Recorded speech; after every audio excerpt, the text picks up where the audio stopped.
Hello everyone, I am Mano Scaling, and I am here to help you today. I know you use this video to fall asleep, so before that, please like the video and subscribe to the channel, and also tell me where you are from and what time you are watching. Now get comfortable and relax.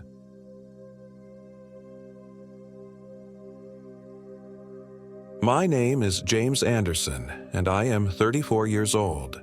This happened in the Theodore Roosevelt National Park area of North Dakota, in the remote canyons and prairie lands where the wind never stops howling and the darkness swallows everything whole.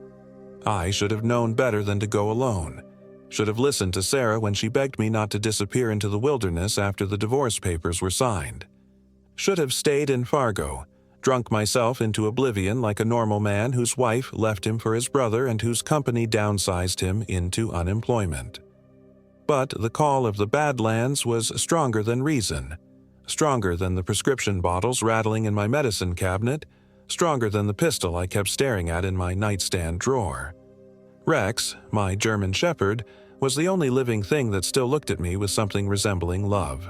His amber eyes held no judgment when I loaded the truck with camping gear and enough supplies for a week-long hike through the most isolated section of the park.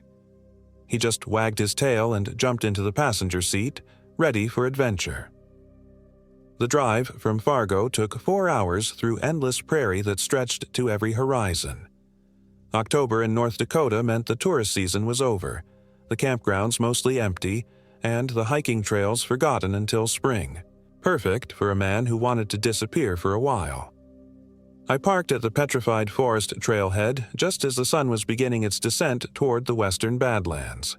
The ranger station had closed for the season, leaving only a weathered sign warning hikers about sudden weather changes, dangerous wildlife, and the importance of staying on marked trails. I shouldered my pack, clipped Rex's leash to my belt, and started walking into the maze of colorful canyons and wind-carved formations that made this place feel like an alien planet. The first day passed without incident. We hiked deeper into the backcountry, following game trails and dry creek beds that wound between towering buttes and exposed fossil layers. The silence was profound. Not peaceful, but heavy, like the air itself was holding its breath. Rex stayed close, his usual enthusiasm for exploring replaced by a nervous energy that kept his ears constantly swiveling toward sounds I couldn't hear. I made camp in a small canyon about 12 miles from the trailhead, far enough from civilization that my cell phone showed no signal and the darkness was absolute. The walls of the canyon rose 60 feet on either side, covered in layers of red and yellow rock that looked like old blood in the dying light. A trickle of water ran through the center, probably seasonal runoff that would be gone by November. Setting up my tent should have been routine. I'd done it hundreds of times, but something was wrong with the site. The ground was soft and level, protected from wind, near water, perfect in every way except for the feeling that crawled up my spine every time I turned my back on the canyon mouth. Rex refused to venture more than a few feet from my side, and when I tried to build a fire, the matches kept going out despite the lack of wind. On the fourth try, the kindling finally caught, but the flames burned with a strange blue tinge that made my skin look corpse pale. Rex whined and pressed against my leg, his body trembling. I told myself it was just the mineral content in the wood, some chemical reaction from the ancient sediments, but my hands shook as I opened a can of beans for dinner. The temperature dropped as soon as the sun disappeared behind the canyon rim. Not gradually, like it should have, but all at once, as if someone had opened the door to a freezer. My breath came out in clouds and frost began forming on the tent fabric. I checked my weather app, but it showed no data, just a spinning wheel that never resolved. The GPS coordinates flickered between numbers that made no sense, sometimes showing my location as hundreds of miles away, sometimes as places that didn't exist. I tried to sleep, but Rex kept growling at something outside the tent. Low, rumbling sounds that raised the hair on my arms. When I unzipped the flap to look out, I saw nothing but darkness so complete it seemed solid. Even the stars were gone, hidden behind clouds that moved too fast and in patterns that hurt to follow. The sounds started around midnight. Soft at first, a rustling in the brush that could have been wind. Then clearer, footsteps circling the camp, staying just outside the ring of dying firelight. Rex's growls turned to whimpers and he crawled into my sleeping bag, his whole body shaking. "Hello?" I called out. "Is someone there?" The footsteps stopped. Silence pressed down like a weight, so profound I could hear my own heartbeat thundering in my ears. Then, from somewhere high above on the canyon rim, came the sound of a child crying. Not distressed sobbing, but the rhythmic, hollow crying of something that had forgotten what tears were for. I grabbed my flashlight and swept the beam up the canyon walls, but the light seemed to die after just a few feet, swallowed by darkness that moved like oil. The crying continued, sometimes from above, sometimes from the canyon mouth, sometimes from inside the very rock around us. Rex bolted. One moment he was pressed against me, trembling, and the next he was gone, tearing through the tent wall with claws extended, racing toward the sound with a howl that echoed off the canyon walls like a death cry. I scrambled after him, flashlight beam dancing wildly as I stumbled over rocks and through thorny brush. "Rex, come back!" His barking grew fainter, then stopped abruptly. I called his name until my throat was raw, but the canyon swallowed my voice and gave back only silence. I spent the rest of the night huddled by the fire, feeding it every piece of wood I could find in the darkness. The flames never returned to their normal color, and the blue light made everything look underwater, distorted and wrong. Every shadow seemed to move when I wasn't looking directly at it, and the crying sound continued at irregular intervals, sometimes so close I could swear I felt breath on my neck. Dawn came gray and reluctant. The temperature rose, but slowly, and patches of frost remained in areas where the sun should have melted them immediately. I broke camp with hands that wouldn't stop shaking, stuffing gear into my pack with desperate efficiency. Rex was gone. My best friend, my only companion, vanished into the maze of stone and shadow. I should have headed back to the trailhead, should have hiked out and called the Park Service, reported a missing dog and my own need for psychological evaluation. Instead, I found myself following what looked like Rex's paw prints deeper into the canyon system. The tracks were wrong, too large, spaced too far apart and occasionally showing what looked like human footprints alongside them. The landscape changed as I climbed higher into the badlands. The rock formations became more twisted, carved into shapes that suggested faces and reaching hands. The silence was different too. Not empty, but full of sounds just below the threshold of hearing. Whispers that might have been wind. Footsteps that might have been my own echo. My GPS continued to malfunction, showing impossible coordinates and elevation readings that placed me underground. The compass spun wildly, never settling on magnetic north. I tried to follow the sun, but even that seemed wrong, moving too fast across the sky, casting shadows that fell in the wrong directions. I found Rex that afternoon. He was sitting on a ledge about 50 feet above me, perfectly still, watching my approach with eyes that didn't blink. His fur was matted with something dark, and his mouth was open in what might have been a pant or a grin. When I called his name, his head tilted with mechanical precision, but he didn't move otherwise. "Rex, come down, boy." He stood and began picking his way down the rocky slope with movements that were too fluid, too precise. When he reached me, I dropped to my knees and reached out to embrace him, but something made me stop. His eyes were wrong, still amber but flat and reflective like glass.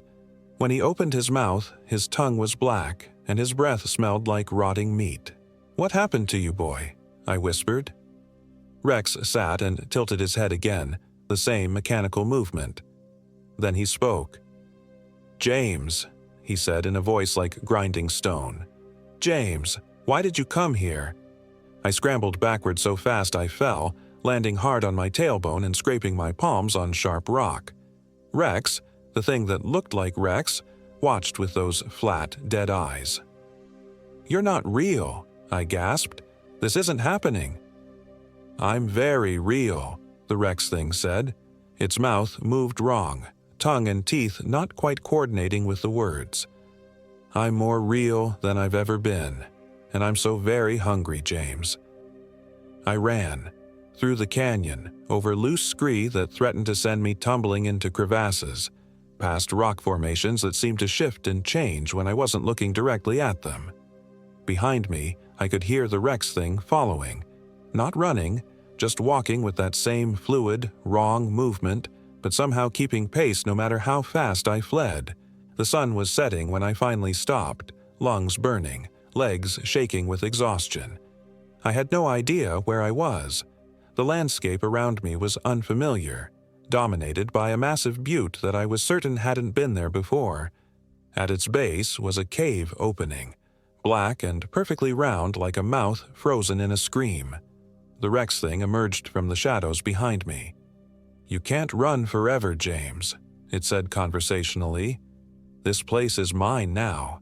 These canyons, these stones, everything that walks here, including you." "What are you?" I managed to ask. "I'm what your people called Wendigo before they forgot the old words. I'm hunger that never sleeps, need that never ends. I've been waiting in these stones for so long, James, waiting for someone to come alone, someone broken enough to hear my call." The thing that wore my dog's face smiled, and I saw that its teeth had multiplied, filling its mouth with needle-sharp points. "Your dog fought me," it continued. "Brave little beast. But I took him piece by piece, memory by memory, until there was nothing left but meat and the shape I needed to wear. Would you like to see what's left of him?" It vomited onto the ground between us, chunks of fur and bone and things I couldn't identify, steaming in the cold air. I fell to my knees and retched until nothing came up but bile. "Don't worry," the Wendigo said. "I'll be gentler with you. You're special, James. You came here ready to die, ready to give up everything. That kind of despair is delicious. I'm going to savor every moment of taking you apart." I looked at the cave mouth behind me, then at the creature wearing my best friend's skin. The choice was simple: fight or run deeper into whatever darkness waited in the stone. I chose the darkness. The cave was deeper than it looked from outside, and it sloped downward at a steep angle that suggested I was descending far below the surface of the Badlands. My flashlight beam revealed walls covered in paintings, crude figures that looked human until you noticed the too long limbs and too many teeth. Some of the images moved when the light hit them, reaching toward me with painted hands that cast real shadows. The Wendigo followed, no longer bothering with Rex's familiar gait. It moved like liquid now, flowing over the rough stone with movements that made my eyes water to follow. Its voice echoed from the walls, sometimes ahead of me, sometimes behind. "You can feel it, can't you, James? The weight of all that stone above us? Miles and miles of rock pressing down, waiting to crush you flat? And the darkness? It goes on forever down here. Forever and ever, with just you and me and hunger." My chest tightened. The walls seemed to be closing in, the ceiling pressing lower with each step. I was suffocating on ancient air that tasted of dust and decay, trapped underground with something that wanted to wear my skin like a coat. But I kept walking deeper, because the alternative was facing that thing in the open where it could toy with me for hours. The passage opened into a vast cavern that my flashlight couldn't illuminate fully. Water dripped somewhere in the darkness with a sound like ticking clocks. The floor was covered in bones, some animal, some that looked disturbingly human. And sitting against the far wall was a figure that made me scream. It was a man, or had been once. His skin was stretched tight over protruding ribs, and his eyes were holes that went down forever. He was still alive, still breathing in shallow gasps, but something had been feeding on him for a very long time. His fingers ended in stumps where nails should have been, and his legs bent at angles that spoke of broken bones that had healed wrong. "Please," the man whispered when he saw me. "Please, kill me. I've been here so long, so hungry, but it won't let me die." The Wendigo laughed, a sound like wind through broken glass. "Meet Robert," it said, blowing up beside me with Rex's face stretched into an impossible grin. He came here in 1987. Photographer, looking for the perfect shot of the Badlands at sunset. I've been keeping him company ever since. I raised my flashlight like a weapon, though I knew it was useless. Let him go. Oh, I will, the Wendigo said. Eventually. When there's nothing left but bones and screaming. Just like I'll let you go, James. Piece by piece, year by year. The man named Robert tried to stand, but his legs wouldn't support him. Run, he mouthed. While you still can. I dropped the flashlight and pulled my hiking knife from its sheath. 8 inches of steel that felt like a toothpick in my shaking hand. The Wendigo watched with amusement as I backed toward the cavern wall. That won't help you, it said. Nothing can hurt me here. This is my domain, carved from stone and hunger and the fear of men who forgot the old warnings. I pressed my back against the wall and felt something give way. A hidden passage, narrow and low, that my fingers could barely detect. Without thinking, I dove through it, scraping skin from my shoulders as I squeezed into a space barely wide enough for my body. The Wendigo's roar shook the entire cavern, bringing down chunks of stone that crashed where I'd been standing. But the passage was too narrow for it to follow, at least in Rex's form. I crawled through absolute darkness, feeling my way along rough stone that cut my hands and knees, listening to the creature behind me as it shifted and flowed, trying to compress itself small enough to give chase. The passage angled upward, and after what felt like hours, I saw light ahead, not sunlight, but the pale glow of pre-dawn. I squeezed through a crack in the rock face and found myself on a ledge high above the canyon floor, looking out over the Badlands as the first rays of sun painted the rock formations gold and red. Below me, the cave mouth was already sealed, covered by rockfall that looked like it had been there for centuries. No sign that it had ever existed, no trace of the Wendigo or the man who had been its prisoner for 37 years. I climbed down carefully, every muscle in my body screaming with exhaustion and adrenaline. My pack was gone, along with my compass and GPS unit, but the sun was rising in the east, and I could follow it back toward civilization. The hike out took 2 days. 2 days of walking across open prairie under a sky that seemed too vast, too empty, filled with clouds that looked like reaching hands and watching eyes. I rationed the single bottle of water in my jacket pocket and chewed on energy bars that tasted like cardboard and fear. When I finally reached the ranger station, it was staffed by a young woman who looked at my torn clothes and bleeding hands with professional concern. "Sir, are you all right? We've had a missing person report filed for you." "Missing person?" "Your wife called 3 days ago when you didn't return her calls. She said you'd gone hiking alone, and she was worried about your mental state." I stared at her. 3 days? I've been out there for 5 days. She checked her computer. "According to our records, you left the Petrified Forest trailhead Monday morning. Today is Wednesday." 2 days. I'd lost 2 days somewhere in those canyons. 2 days that existed only in a place where darkness was hungry and time bent like heated metal. "Where's your dog?" she asked. "The report mentioned you had a German Shepherd with you." I told her Rex had run off, that I'd searched but couldn't find him. I didn't mention the thing that had worn his skin and spoken with a voice like grinding stone. I didn't mention the cave or the man who'd been dying for 37 years, or the paintings that moved in flashlight beams. They drove me to the hospital in Medora, where a doctor stitched up my cuts and recommended psychological counseling. The police took a statement about Rex, but I could see in their eyes that they thought I was just another unstable man who'd gone into the wilderness to fall apart and had invented stories to explain his own breakdown. Sarah came to pick me up. She looked older, worn down by worry and the stress of dealing with a husband who'd been unraveling since the divorce proceedings started. We drove back to Fargo in silence, through prairie that looked normal and unthreatening under the afternoon sun. But at night, when the darkness comes, I can still hear Rex calling my name from somewhere far away. His voice is different now, hollow and hungry and full of need that will never be satisfied. Sometimes I wake up to find muddy paw prints on my bedroom floor, tracks that lead to my bed and then disappear.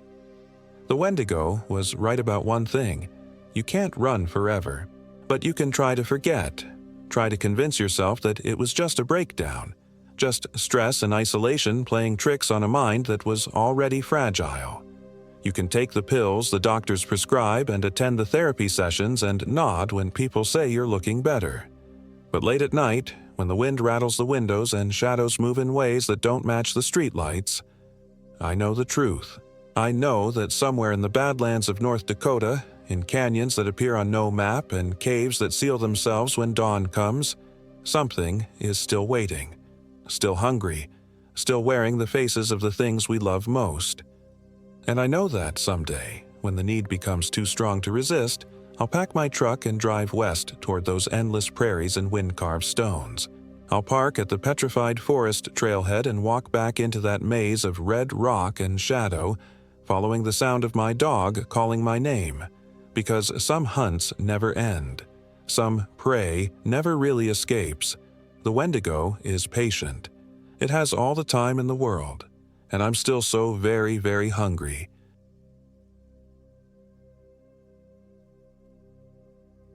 My name is Michael Williams, and I am 28 years old.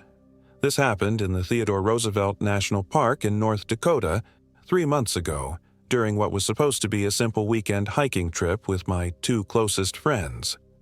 I should have known something was wrong when my GPS started glitching before we even reached the trailhead. The little blue dot that represented our location kept jumping around the screen like a nervous insect, placing us alternately in the middle of the Little Missouri River, then on some unnamed road 50 miles south, then nowhere at all.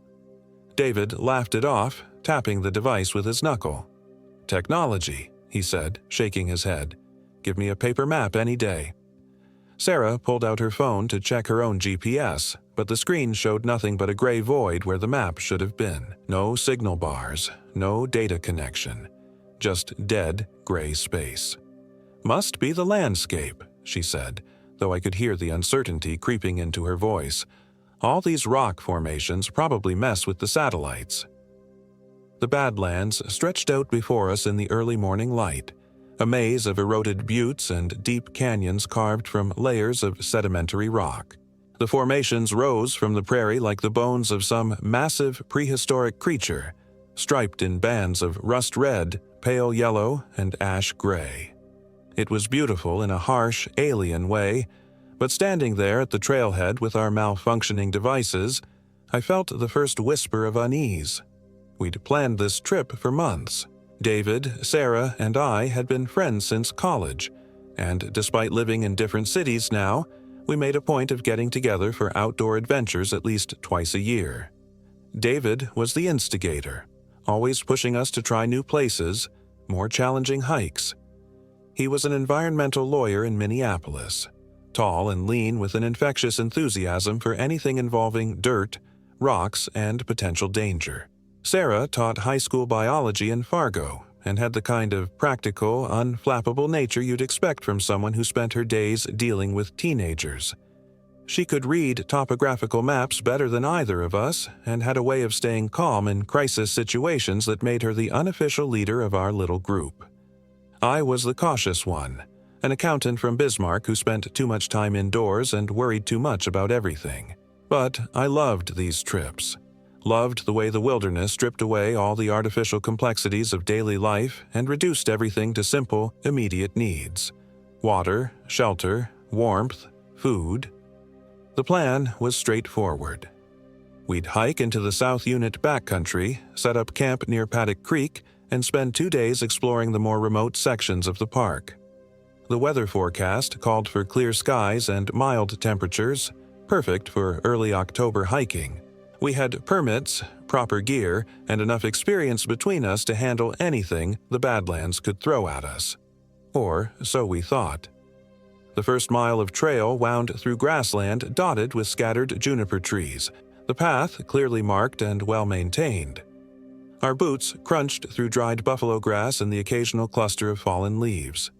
The morning air was crisp and clean, carrying the earthy scent of sage and the faint mineral smell of ancient rock.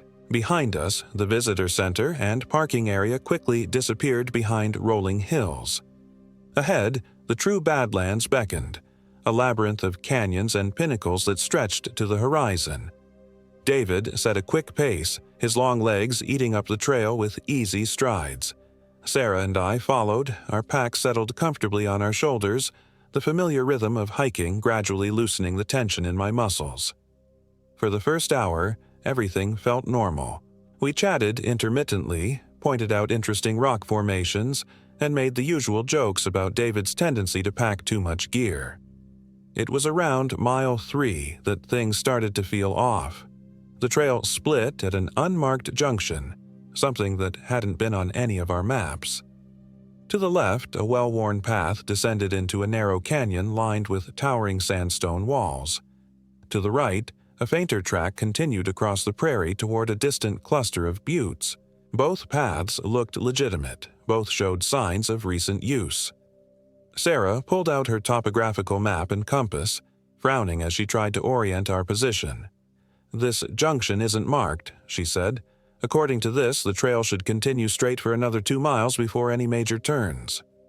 David was already walking a few steps down the left-hand path, peering into the canyon's shadowy depths. "Maybe it's a newer trail," he said. "Sometimes the Park Service reroutes things for environmental reasons." "Or maybe we took a wrong turn somewhere," I suggested, though I couldn't remember seeing any other options along the way. Sarah shook her head. "We've been following blazes the whole time. This is definitely the main trail." We stood there for several minutes, studying our maps and trying to make sense of the discrepancy. The sun was climbing higher, and the temperature was beginning to rise. Around us, the prairie seemed to stretch endlessly in all directions, an ocean of rolling grassland broken only by the scattered islands of eroded rock. "Let's take the canyon route," David finally said. "It looks more interesting, and it's heading in roughly the right direction." Sarah looked uncertain, but I could see her practical nature warring with her curiosity. The canyon did look intriguing, its walls carved with intricate patterns of erosion that created natural galleries and alcoves, and it was heading generally southwest, toward our intended camping area. "All right," she said, "but if we don't hit another marked trail in an hour, we backtrack." The descent into the canyon was steeper than it had appeared from above. The path switchbacked down the rocky slope, loose scree sliding under our boots with each step. The canyon walls rose higher as we descended, blocking out more and more of the sky until we were walking through a narrow corridor perhaps 30 feet wide. The temperature dropped noticeably in the shade, and our voices took on a hollow quality in the confined space. The path was well-defined here, worn smooth by countless footsteps. But something about it felt wrong. The wear patterns didn't look quite right for hiking boots. The edges were too rounded, as if the stone had been polished by something softer than rubber soles. And there was a smell in the air, faint but persistent, like old meat left too long in the sun. "You guys smell that?" I asked, trying to keep my voice casual. David sniffed the air. "Probably just a dead animal somewhere. Coyote kill, maybe?" But Sarah's face had gone pale. "That's not a coyote kill," she said quietly. "That's something bigger and older." We continued down the canyon, none of us wanting to be the first to suggest turning back. The walls grew higher and closer together until we were walking single file through passages barely wide enough for our packs. The sky above had become a thin ribbon of blue, and the light that filtered down had a strange greenish quality that made our skin look sickly. After what felt like hours, but was probably only 30 minutes, the canyon opened into a wider area, roughly circular in shape, maybe 100 feet across. The walls here rose almost vertically for several hundred feet, creating a natural amphitheater. At the center of the space was a cluster of large boulders arranged in what looked almost like a deliberate pattern, though I knew that was just my imagination imposing order on random geological processes. "This is beautiful," Sarah breathed, and I had to agree. Despite the growing sense of unease I'd been feeling, there was something undeniably magnificent about this hidden place. The play of light and shadow on the canyon walls created constantly shifting patterns, and the silence was so complete it felt almost sacred. David was already exploring the boulder formation, his excited voice echoing off the walls. "Hey, come look at this! There are markings here!" Sarah and I joined him at the base of the largest boulder, a massive chunk of sandstone that must have weighed several tons. Carved into its surface were symbols I didn't recognize. Not the usual graffiti left by modern visitors, but something much older. The lines were worn smooth by time and weather, but still clearly visible. Spirals, angular shapes, and what looked like stylized animals. "Native American?" I asked. Sarah shook her head. "I don't think so. The style is all wrong for any of the tribes that lived in this area. And look at this." She pointed to a series of deep gouges in the rock near the base of the boulder. "These look fresh." The gouges were indeed recent, the exposed rock still bright and unweathered, but they were too regular to be natural, too purposeful. They looked almost like claw marks, but from an animal much larger than anything that currently lived in North Dakota. "Mountain lion?" David suggested, though he didn't sound convinced. "Mountain lions don't sharpen their claws on rocks," Sarah said. "And these are too big anyway, too deep." I knelt down to examine the marks more closely, running my fingers along the grooves. They were perfectly parallel, spaced about 4 inches apart, and cut deep into the hard sandstone. Whatever had made them possessed incredible strength. The smart thing would have been to leave right then. Every instinct I possessed was screaming at me to get out of that canyon, to retrace our steps and find the main trail. But David was already setting down his pack, claiming the best spot for our lunch break, and Sarah was taking photographs of the petroglyphs with her camera. The moment passed, and we stayed. We ate our sandwiches in the shadow of the boulder, the silence broken only by the occasional whisper of wind across the canyon rim high above. The sun had moved enough that most of the amphitheater was now in shade, and the temperature had dropped to an almost uncomfortable level. I found myself glancing frequently at the various openings that led out of the space. There were at least 6 different passages, including the one we'd entered through, and I was no longer entirely certain which was which. "We should get moving," I said as we finished eating. "We still need to find our actual campsite." Sarah consulted her map again, though I noticed her hands were shaking slightly. "According to this, we should be able to pick up the main trail if we head southwest from here. There should be a passage that leads in that direction." But when we looked around the amphitheater, every opening seemed to lead either north or south. None of the passages appeared to head southwest, despite the fact that we'd been walking generally in that direction before entering the canyon. "The compass must be off," David said, though his usual confidence was starting to crack. "All this iron in the rock, maybe." We tried Sarah's compass, then mine. All 3 gave slightly different readings, but they all agreed on the basic directions. North was north, south was south. There simply wasn't a passage leading southwest. "Maybe we need to backtrack," I said. "No," David said quickly, almost too quickly.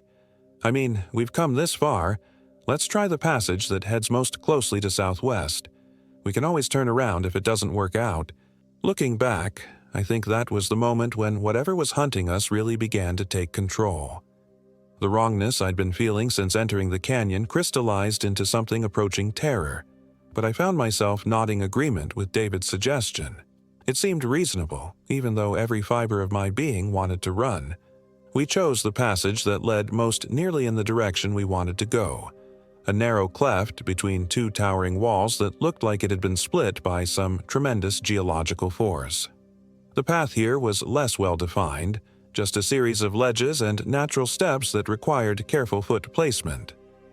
Our packs scraped against the walls as we squeezed through the tightest sections, and more than once I had to suppress a surge of claustrophobia as the walls seemed to press in around us. The passage twisted and turned, branching repeatedly into smaller side canyons. Each time we had to choose a direction, and each time our choices felt less and less rational. We were following some instinct deeper than conscious thought, drawn forward by compulsion I couldn't name or understand. After an hour of this maze-like progression, we emerged onto a high plateau dotted with twisted juniper trees and strange rock formations that looked like they'd been melted and reformed by some incredible heat. The sun was lower in the sky than it should have been. By my watch, it was only 2 in the afternoon, but the light had the slanted quality of late evening. "That's not right," Sarah said, checking her own watch. "We've only been hiking for 4 hours. The sun shouldn't be that low." David pulled out his phone. Though it had been dead since the trailhead, the screen remained black. "Maybe our watches are wrong," he said. "Maybe we lost time in the canyon somehow." But we all knew that wasn't right. You don't just lose 3 hours without noticing. You don't emerge from a canyon to find the sun in the wrong position and convince yourself it's a minor navigational error. Something was very wrong with this place. We made camp on the plateau, though none of us discussed the decision explicitly. It just seemed like the thing to do, even though we were nowhere near our planned campsite and still had several hours of daylight left, or should have had. The camping spot we chose was sheltered by a ring of juniper trees and large boulders, defensible without being obviously so. David had trouble getting the camp stove to light. The fuel was flowing properly. The igniter was sparking, but the flame wouldn't catch. He tried again and again, growing increasingly frustrated until finally a small blue flame appeared. Not the usual orange flame of burning gas, but a cold, flickering blue that gave off almost no heat. "Better than nothing," he muttered, though he kept staring at the strange flame with a troubled expression. Sarah's sleeping bag, when she pulled it from its stuff sack, was damp and smelled of mildew, though it had been bone dry when we started the hike. My own gear seemed fine, but David's backpack had somehow acquired a tear in the bottom, and several of his supplies had spilled out during our hike without any of us noticing.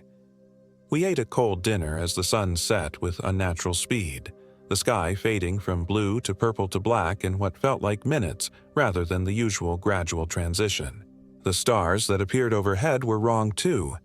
Not wrong in any way I could articulate, but wrong in the deep, instinctive way that a hunter recognizes the silence that precedes an ambush. "We need to stay together tonight," Sarah said as we prepared for bed. "Something's not right here." David and I agreed, though I could see in his eyes the same unwillingness to acknowledge the full scope of our situation that I felt in myself. We arranged our sleeping bags in a tight triangle, close enough to touch, close enough to wake each other if anything happened. I lay awake for hours after the others had fallen asleep, listening to the sounds of the wilderness around us. There were the usual night noises: wind in the junipers, the distant cry of a coyote, the rustle of small animals in the brush. But underneath these familiar sounds was something else, something that made my skin crawl even though I couldn't quite hear it clearly. It was like whispering, but not quite. Like breathing, but too regular, too purposeful. Like footsteps, but too soft, too careful. It seemed to come from all directions at once, circling our camp in a slow, methodical pattern that never came close enough to be clearly identified, but never went far enough away to be ignored.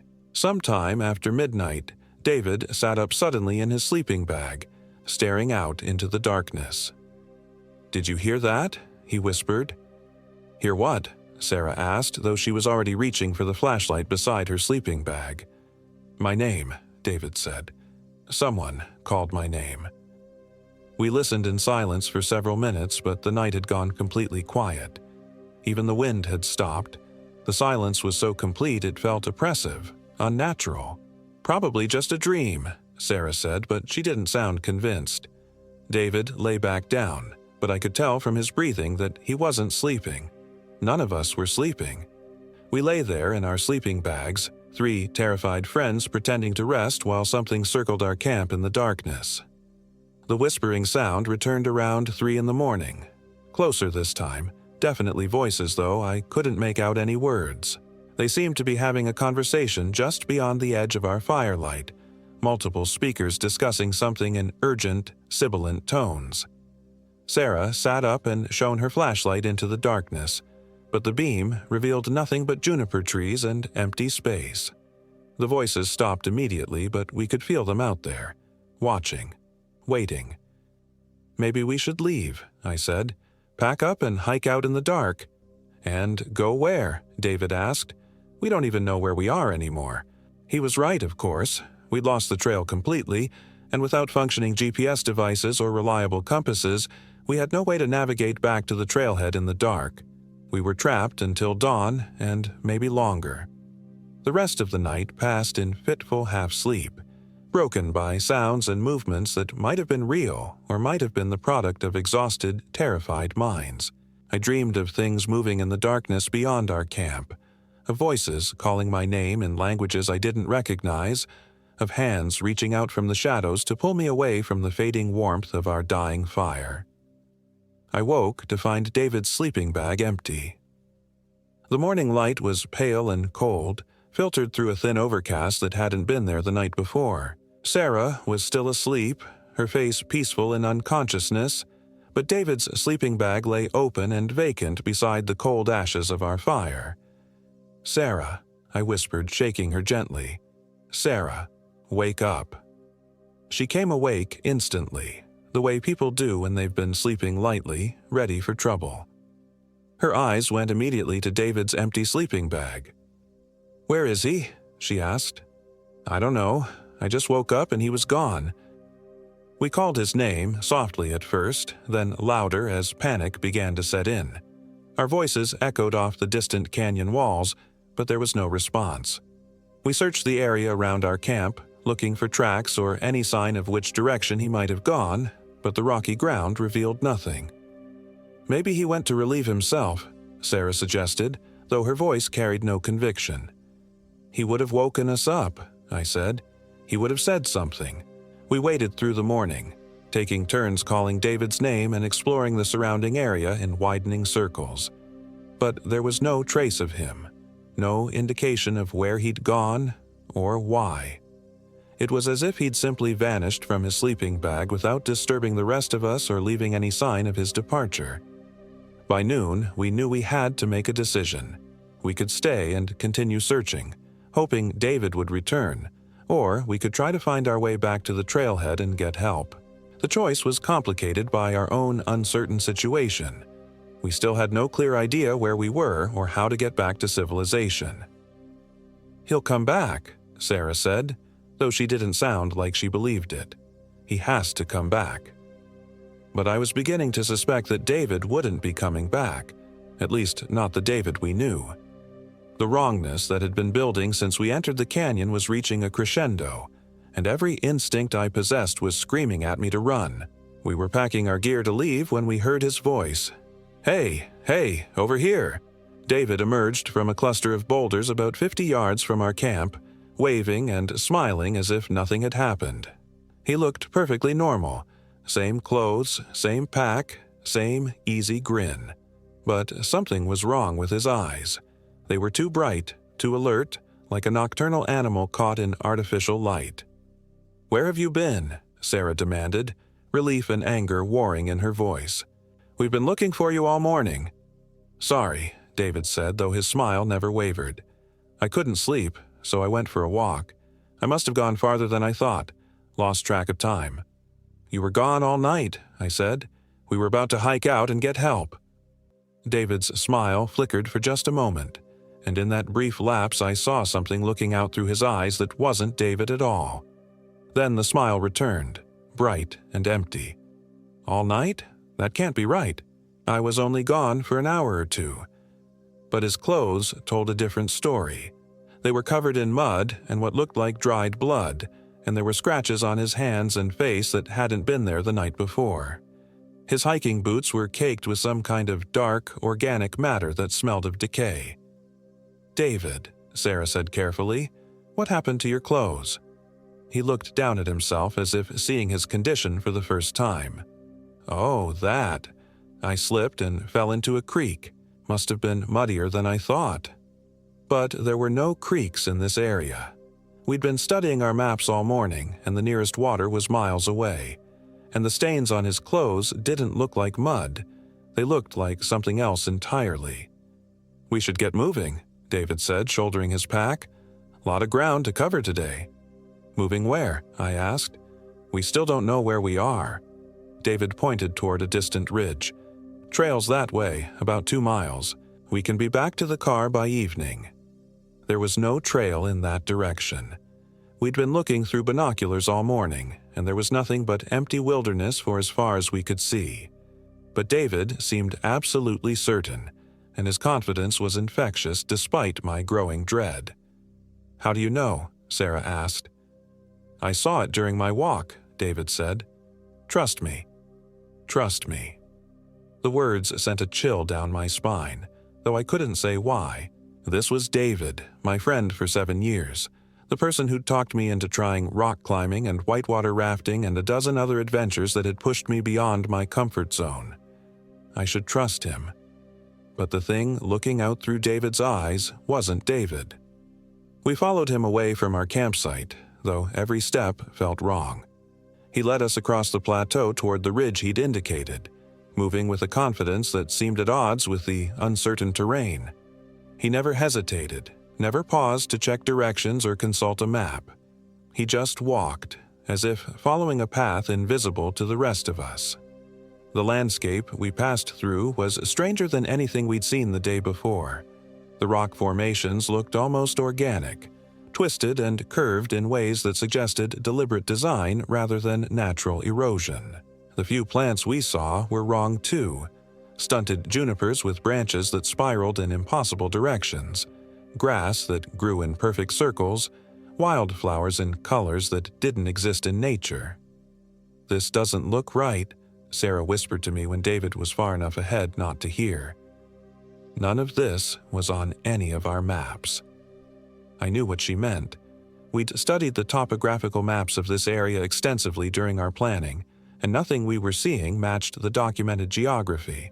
It was as if we'd wandered into some parallel version of the Badlands, similar enough to be recognizable but different in subtle, disturbing ways. David's behavior was becoming increasingly erratic as well. He would suddenly stop and cock his head to one side, as if listening to something the rest of us couldn't hear. Sometimes he would smile at nothing or laugh softly to himself. When we asked what was funny, he would just shake his head and say it was nothing. Worst of all were the moments when his mask slipped. I would catch him looking at Sarah and me with an expression of such alien hunger that my blood would freeze in my veins. Then he would notice me watching, and the familiar David smile would slide back into place, but I could never forget what I'd seen underneath. We'd been walking for hours when we came to the edge of a canyon that definitely hadn't been on our maps. It was massive, at least a mile wide and hundreds of feet deep, cutting across our path like a wound in the earth. The far rim was barely visible through the afternoon haze. "How do we cross this?" Sarah asked. David pointed to a narrow ledge that ran along the canyon wall about 50 feet below the rim. "There's a path down there. It'll take us across." I peered over the edge and felt my stomach lurch. The ledge was perhaps 3 feet wide in places, sometimes narrower, with a sheer drop of several hundred feet to the canyon floor. Even for experienced hikers with proper equipment, it would be a dangerous crossing. For people already exhausted and disoriented, it was potentially suicidal. "There has to be another way around," I said. "This is the way," David insisted, and there was something in his voice that brooked no argument. "It's perfectly safe. I've done it before." When? I wanted to ask. When had David ever been to this place before? But the words stuck in my throat because I was beginning to understand that the thing wearing David's face might have been here many times, might know this impossible landscape better than any of us could imagine. Sarah was studying the ledge through her binoculars. "It's doable," she said reluctantly. "Scary, but doable. If we're careful." "I'll go first," David said, already starting down a narrow chimney in the rock that led to the ledge. "Follow my route exactly." The descent was terrifying. The handholds were secure enough, but the exposure was overwhelming. Below us, the canyon floor was lost in purple shadow, and above us, the rim seemed impossibly far away. David moved with the fluid confidence of someone who'd made this climb many times, never hesitating, never looking down. Sarah and I followed more slowly, checking each handhold twice before committing our weight to it. My legs were shaking by the time we reached the ledge, and I had to pause for several minutes to get my breathing under control. The traverse across the canyon wall was even worse. The ledge was narrower than it had appeared from above, and in several places we had to edge sideways, our backs pressed against the rock face, with nothing but empty air beneath our feet. David continued to move with unnatural confidence, but I noticed that he never looked back to check on us, never offered encouragement or advice. It was as if he'd forgotten we existed. We were about halfway across when Sarah slipped. She'd been placing her foot on what looked like a solid section of ledge when the rock crumbled away, sending her off balance. For a heart-stopping moment, she teetered on the edge, arms windmilling before catching herself against the canyon wall. "I'm okay," she gasped, though her face was chalk white. "I'm okay." But David didn't turn around, didn't seem to notice anything had happened. He just kept walking, step after careful step, as if Sarah's near-death experience was of no concern to him. The David I knew would have been at her side instantly, making sure she was all right, helping her across the most difficult sections. This thing wearing his face didn't even pause. We completed the crossing in silence, each of us lost in our own thoughts and fears. When we finally reached the far side of the canyon and climbed back up to the rim, the sun was setting again with that same unnatural speed we'd experienced the night before. "We should make camp," I said, though the thought of spending another night in this place filled me with dread. "No," David said. "We're almost there. Another hour and we'll reach the trail." But there was no trail.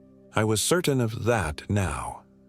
We were being led deeper into this nightmare landscape by something that looked like our friend but wasn't, something that wanted us here for reasons I couldn't begin to understand. "David," I said, trying to keep my voice calm and reasonable, "we need to rest. We're all exhausted."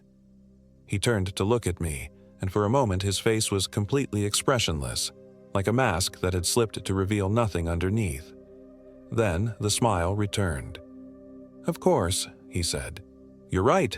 Let's make camp." We found a spot sheltered by a circle of standing stones that looked almost like a miniature Stonehenge. The rocks were covered with the same kind of petroglyphs we'd seen in the canyon, but these symbols seemed to shift and change when I wasn't looking directly at them, as if they were alive. David's behavior during the evening grew increasingly bizarre. He would suddenly stop whatever he was doing and stare off into the distance, as if watching something none of us could see. When we tried to follow his gaze, there was nothing there but empty darkness. He didn't eat any of the food we offered him, claiming he wasn't hungry, but I caught him gnawing on something when he thought we weren't looking. When I asked what it was, he quickly hid it away and said it was just an energy bar. But energy bars don't bleed. Sarah had noticed too. I could see it in the way she watched David when she thought he wasn't looking, the careful way she positioned herself so that she was never completely alone with him. We were both beginning to understand that we were in the presence of something dangerous, something that was wearing our friend's face like a disguise. The night sounds began earlier this time, as soon as the sun disappeared behind the distant mountains. But now I recognized them for what they were, voices speaking in a language that predated human civilization, calling to the thing that had taken David's place. And it was calling back. I woke sometime after midnight to see David sitting up in his sleeping bag having a conversation with the darkness in that same inhuman language.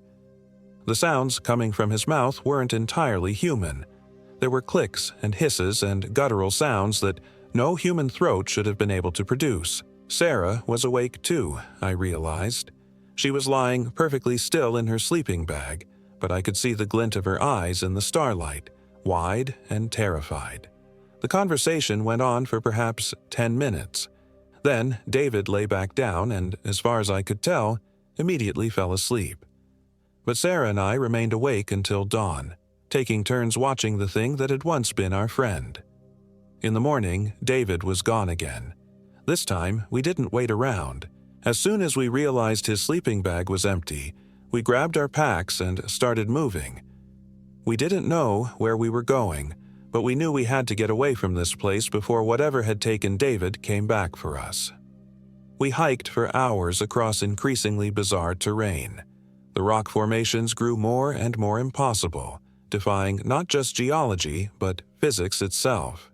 We saw arches that couldn't possibly support their own weight, spires that twisted in directions that hurt to look at, and canyons that seemed to fold in on themselves like optical illusions. It was mid-afternoon when we heard David's voice calling our names. "Sarah, Michael, where are you?" He sounded distressed, frightened, completely normal. For a moment, my heart leaped with hope. Maybe this was really David. Maybe he'd been sleepwalking or had some kind of breakdown and was himself again. But when he appeared on a ridge above us, silhouetted against the sky, something was wrong with his proportions. His arms were too long, his torso too narrow, and when he waved to us, his hand had too many fingers. "Thank God I found you," he called down. "I got lost. I've been looking for you all day." Sarah grabbed my arm, her fingernails digging into my skin. "That's not David," she whispered. "I know," I whispered back. The thing on the ridge began climbing down toward us, moving with that same unnatural confidence we'd seen before. But now its movements were different, more fluid, as if its joints bent in directions human joints shouldn't bend. "We have to run," I said. We ran. Behind us, the thing that looked like David called our names, its voice shifting and changing, sometimes sounding like our friend, sometimes like multiple voices speaking in unison. It was faster than us, moving across the rough terrain with inhuman speed and agility. We ran through canyons and across plateaus, our packs bouncing painfully against our backs, our lungs burning in the thin air. But we couldn't escape. No matter how fast we moved or how cleverly we tried to lose our pursuer, David, or the thing wearing his face, was always right behind us. It was toying with us, I realized. It could have caught us at any time. It was keeping pace deliberately, savoring our fear, feeding on our terror. We rounded a bend in a narrow canyon and found ourselves in a dead end, faced with a sheer wall of rock that rose hundreds of feet above us. There was nowhere to run, nowhere to hide. The thing that looked like David appeared at the mouth of the canyon, no longer bothering to maintain its human disguise. Its face was David's face, but wrong in every detail. The eyes were black from lid to lid, the mouth too wide, filled with teeth that belonged in the jaw of a predator. Its body had elongated, become something spider-like and graceful and utterly inhuman. "You can't run from me," it said, and its voice was David's voice layered with harmonics that made my bones ache. "I know these places. I've been walking these paths since before your species learned to make fire." "What do you want?" Sarah asked, though her voice was barely a whisper. The thing smiled, and its teeth were like broken glass. "I want what I've always wanted. To feed, to grow stronger, to take what is yours and make it mine." It began walking toward us, taking its time, savoring the moment. There was nowhere to run, nowhere to hide. We were trapped, but Sarah still had surprises left in her. As the creature approached, she suddenly lunged forward, not away from it, but toward it, pulling something from her pack as she moved. It was a flare, the kind used for emergency signaling. She pulled the ignition cord and thrust the burning red flame directly into the creature's face. The thing that had been David screamed, a sound like tearing metal that echoed off the canyon walls. It stumbled backward, clawing at its face, and I saw that the skin was bubbling and melting where the flare had touched it. "Fire!" Sarah shouted. "It's afraid of fire." We had perhaps 30 seconds before the creature recovered. Sarah was already pulling out more flares, lighting them and throwing them at the thing as it writhed and howled. I fumbled for my own emergency supplies, found a small can of camping fuel, and doused the creature with it before lighting a match. The flames spread across its body with unnatural eagerness, and its screams became something beyond human hearing, a sound that seemed to come from the earth itself. But even as it burned, it was changing, the David mask finally slipping away to reveal something that belonged in nightmares. It was tall and thin and wrong, with too many joints and limbs that bent in impossible directions. Its skin was the color of old bone, and its face was a shifting mass of features that never quite resolved into anything recognizable. Human eyes, animal mouths, insect mandibles, all flowing together in constant, nauseating motion. The flames were eating away at its disguise, revealing its true nature, but I could see that they weren't really hurting it. They were more of an inconvenience than a threat. It would recover soon, and when it did, we would die. But the fire had given us something else: light. In the flickering illumination of the burning creature, I could see something I'd missed before. There, in the canyon wall behind us, was a narrow opening, almost invisible in the shadows. A way out. "Sarah!" I grabbed her arm and pointed. "There!" We squeezed through the opening just as the creature's screams reached a crescendo. The passage was tight, barely wide enough for our shoulders, but it angled upward, toward the surface. We crawled and climbed and squeezed our way through cracks in the rock, guided by the faintest breath of fresh air from somewhere above. Behind us, the creature's roars echoed through the stone, but it couldn't follow. The passage was too narrow for its elongated form, and we could hear it scratching and clawing at the entrance, trying to force its way through. We climbed for what felt like hours, our hands raw and bleeding from the rough rock, our packs catching on every projection. But eventually, incredibly, we emerged onto the surface, gasping in the cold night air like drowning swimmers breaking the surface of a lake. We were on a high plateau I didn't recognize, but in the distance I could see lights. Artificial lights. Civilization. We stumbled toward those lights through the darkness, supporting each other when exhaustion threatened to drop us. Neither of us spoke about what we'd seen, what we'd escaped. There would be time for that later, if we survived. The lights turned out to be the visitor center, impossibly, wonderfully normal in its mundane functionality, the parking lot where we'd left David's car 3 days ago, our own vehicles, waiting patiently for our return. The park ranger who found us wandering in the parking lot at 2 a.m. said we'd been reported missing by the friends who were supposed to pick us up. A search and rescue operation had been planned for the morning. They found David's body the next day at the bottom of a canyon about 2 miles from where we'd started our hike. The official cause of death was listed as accidental fall, though the ranger mentioned privately that the condition of the body was unusual. It had been partially consumed, he said, probably by scavengers, though they couldn't identify what kind. I didn't tell him that David had been dead since the first night, that whatever we'd been traveling with for 2 days wasn't human. How could I explain something like that? How could I make anyone understand? Sarah and I agreed on a story, that David had left camp on the second morning and never returned, that we'd searched for him before finally hiking out for help. It was close enough to the truth to be believable, far enough from the real truth to keep us out of a psychiatric ward, but sometimes, late at night, I still hear David's voice calling my name from the darkness outside my window. I check the locks on my doors and windows compulsively now because I know that something is still out there in the badlands, something that wears familiar faces and speaks with trusted voices, something that's still hungry. Sarah moved to California last month. She said she needed to get as far away from North Dakota as possible, needed to put an entire continent between herself and those twisted canyons. I understand. I've thought about leaving too. But I'm afraid that distance won't matter. I'm afraid that what we encountered out there isn't bound by geography, that it can reach across any distance to touch the people who've seen its true face. Sometimes I dream about the canyon where it all started, about the petroglyphs on that first boulder. In my dreams, I can read the symbols now, and they tell a story about things that live in the spaces between spaces, creatures that exist in the cracks of reality where the normal rules don't apply. They tell a story about hunger and patience and the slow consumption of everything human. And sometimes, in those dreams, I look down at my own hands and see too many fingers, feel my face stretching into shapes it was never meant to hold. Sometimes I think I died in that canyon with David, and what came out was just another hungry thing wearing Michael Williams' face. I guess I'll never know for sure, but just to be safe, I've been avoiding mirrors lately.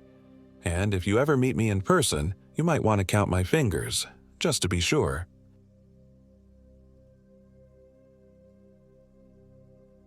My name is James Anderson, and I am 29 years old. This happened in the remote badlands of western North Dakota, 40 miles from the nearest town, where the prairie grass gives way to eroded buttes and wind-carved canyons that stretch endlessly under a sky so vast it makes you feel like an ant crawling across the bones of the earth. Kevin King and I had been planning this backcountry hiking trip for months. We'd been roommates in college, and though life had pulled us in different directions, me to my accounting job in Fargo, him to his veterinary practice in Grand Forks, we'd maintained our friendship through annual adventures. This year, Kevin had suggested exploring the lesser-known wilderness areas near the Little Missouri River, far from the tourist trails of Theodore Roosevelt National Park. "Think about it, James," he'd said over beers that planning night in March, his dark eyes bright with enthusiasm. Completely untouched country. No cell towers, no hiking trails marked on any map. Just us and the land. Kevin had always been the adventurous one.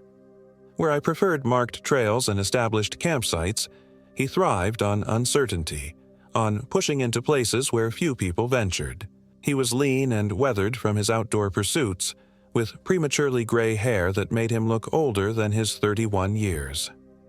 I trusted his judgment completely, which is why I'd agreed to this expedition despite my growing unease as we'd driven deeper into increasingly remote country. The October air carried the sharp bite of approaching winter as we shouldered our packs at the end of a rutted dirt road. Our plan was simple. 3 days hiking through the eroded badlands, following dry creek beds and animal paths, camping under the stars, and emerging 40 miles northeast at another rural road where we'd left Kevin's truck. "GPS is acting up already," I muttered, tapping the screen of my device as we started walking. The coordinates kept shifting, placing us in impossible locations, sometimes in Canada, sometimes showing we were standing in the middle of the Missouri River. Kevin glanced at my phone and shrugged. "Probably the terrain. All this iron in the rocks can mess with electronics. Good thing I brought a compass and paper maps." But even the maps seemed wrong somehow. I'd studied them extensively before the trip, memorizing the contour lines and landmark features. Now, looking at Kevin's spread-out topographical map, the creek beds seemed to run in different directions, and buttes appeared marked where I remembered flat prairie. "Maybe we grabbed the wrong quadrant," Kevin said, though his voice carried a note of uncertainty. He folded the map with more force than necessary. We hiked through the morning across rolling grassland punctuated by weathered sandstone formations. The landscape felt alien and primordial, carved by wind and water into fantastic shapes, towering hoodoos, narrow canyons, and tabletop mesas that cast long shadows even at midday. Despite the October chill, the sun was brutal in the thin air, and by noon we were both sweating through our base layers. It was Kevin who first noticed we weren't alone. "James," he said quietly, stopping so suddenly I nearly walked into him. "Look." He pointed toward a distant ridge, perhaps a mile away. Through my binoculars I could make out a dark figure silhouetted against the sky. Tall, unnaturally thin, and perfectly motionless. "Probably just another hiker," I said, though something cold settled in my stomach. The figure was too far away to make out details, but its proportions seemed wrong somehow, too elongated. "In country this remote?" Kevin's jaw was tight. "And why isn't it moving?" We watched for several minutes, but the figure remained statue still. When I lowered the binoculars and raised them again, it was gone. "Maybe it ducked behind the ridge," I offered, but Kevin was already walking again, his pace noticeably faster. The incident left both of us unsettled, though we didn't discuss it. Instead, we pushed on through the afternoon, following what appeared to be an old game trail through increasingly broken country. The Badlands seemed to swallow sound, Our footsteps and voices died just a few feet from our mouths, creating an oppressive bubble of silence that moved with us. As the sun began to sink toward the western horizon, painting the sandstone formations deep red and orange, we found ourselves in a narrow canyon with steep walls rising perhaps 60 feet on either side. The floor was sandy and level, dotted with hardy sagebrush and the occasional twisted cedar. "This'll work," Kevin said, dropping his pack near a cluster of boulders that would provide wind protection. "Good spot for a campfire." But the campfire wouldn't light. Kevin was experienced with backcountry camping, and I'd watched him start fires in much worse conditions. Tonight, though, every match died before touching the tinder. Even when flames briefly caught, they guttered out within seconds, leaving behind the acrid smell of sulfur and unburned wood. "Wind must be weird in this canyon," he muttered, though the air hung perfectly still around us. On his final attempt, the match flared to life and caught the dry grass and twigs. For a moment, orange flames danced normally. Then, without warning, they shifted to an eerie blue color that cast no warmth and precious little light. The blue fire burned silently for nearly a minute before dying completely, leaving us in gathering darkness. "That's not normal," I said, stating the obvious. Kevin's silence was answer enough. We ate a cold dinner of energy bars and trail mix using our headlamps to see. The narrow strip of sky above the canyon walls showed a brilliant array of stars, but they seemed wrong somehow. Constellations I didn't recognize, star patterns that hurt to look at directly. "My compass is spinning," Kevin said quietly, holding up the device. The needle rotated slowly but continuously, unable to find magnetic north. As if in response to his words, a sound drifted down from the canyon rim. A long, wavering cry that might have been wind through rock formations, or might have been something else entirely. It started low and mournful, rose to an almost human wail, then cut off abruptly. We sat in tense silence, straining to hear any follow-up. When it came again 10 minutes later, closer and from the opposite direction, Kevin unzipped the top of his sleeping bag and pulled out a hunting knife. "Animals don't sound like that," he whispered. The third cry seemed to come from directly above us, as if something stood on the canyon rim looking down. This time, the sound was unmistakably not wind. It had the wet, organic quality of a throat and lungs, but wrong somehow, like a human voice played backwards. Neither of us slept that night. We lay in our sleeping bags, backs pressed against the boulders, taking turns watching for movement along the canyon rim. Twice I saw what might have been a dark shape moving against the stars, but when I whispered to Kevin and pointed, he saw nothing. Dawn came slowly, the canyon walls keeping us in shadow long after sunrise. When we finally packed up, I discovered my sleeping bag had been opened from the inside. The zipper pulled down completely, though I distinctly remembered zipping it closed before the crying sounds began. "Maybe you did it in your sleep," Kevin suggested, but his voice lacked conviction. The second day's hiking took us out of the canyon and across a high plateau covered in short grass and scattered sage. The landscape felt even more alien in daylight, rock formations that seemed to shift when glimpsed from the corner of my eye, shadows that fell in impossible directions, and a quality to the light that made everything appear slightly out of focus. Kevin had grown increasingly quiet, answering my attempts at conversation with grunts or monosyllables. He walked faster than usual, constantly checking over his shoulder, and I noticed his right hand never strayed far from the knife on his belt. It was mid-afternoon when I realized I could no longer hear my own footsteps.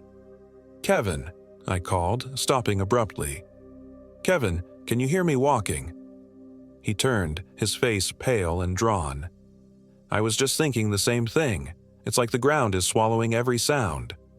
We experimented, dropping rocks, clapping our hands, even shouting. Every sound died within a few feet, creating an acoustic bubble that moved with us. The silence was so complete it made my ears ring. "We need to get out of here," I said. "Something's not right about this place."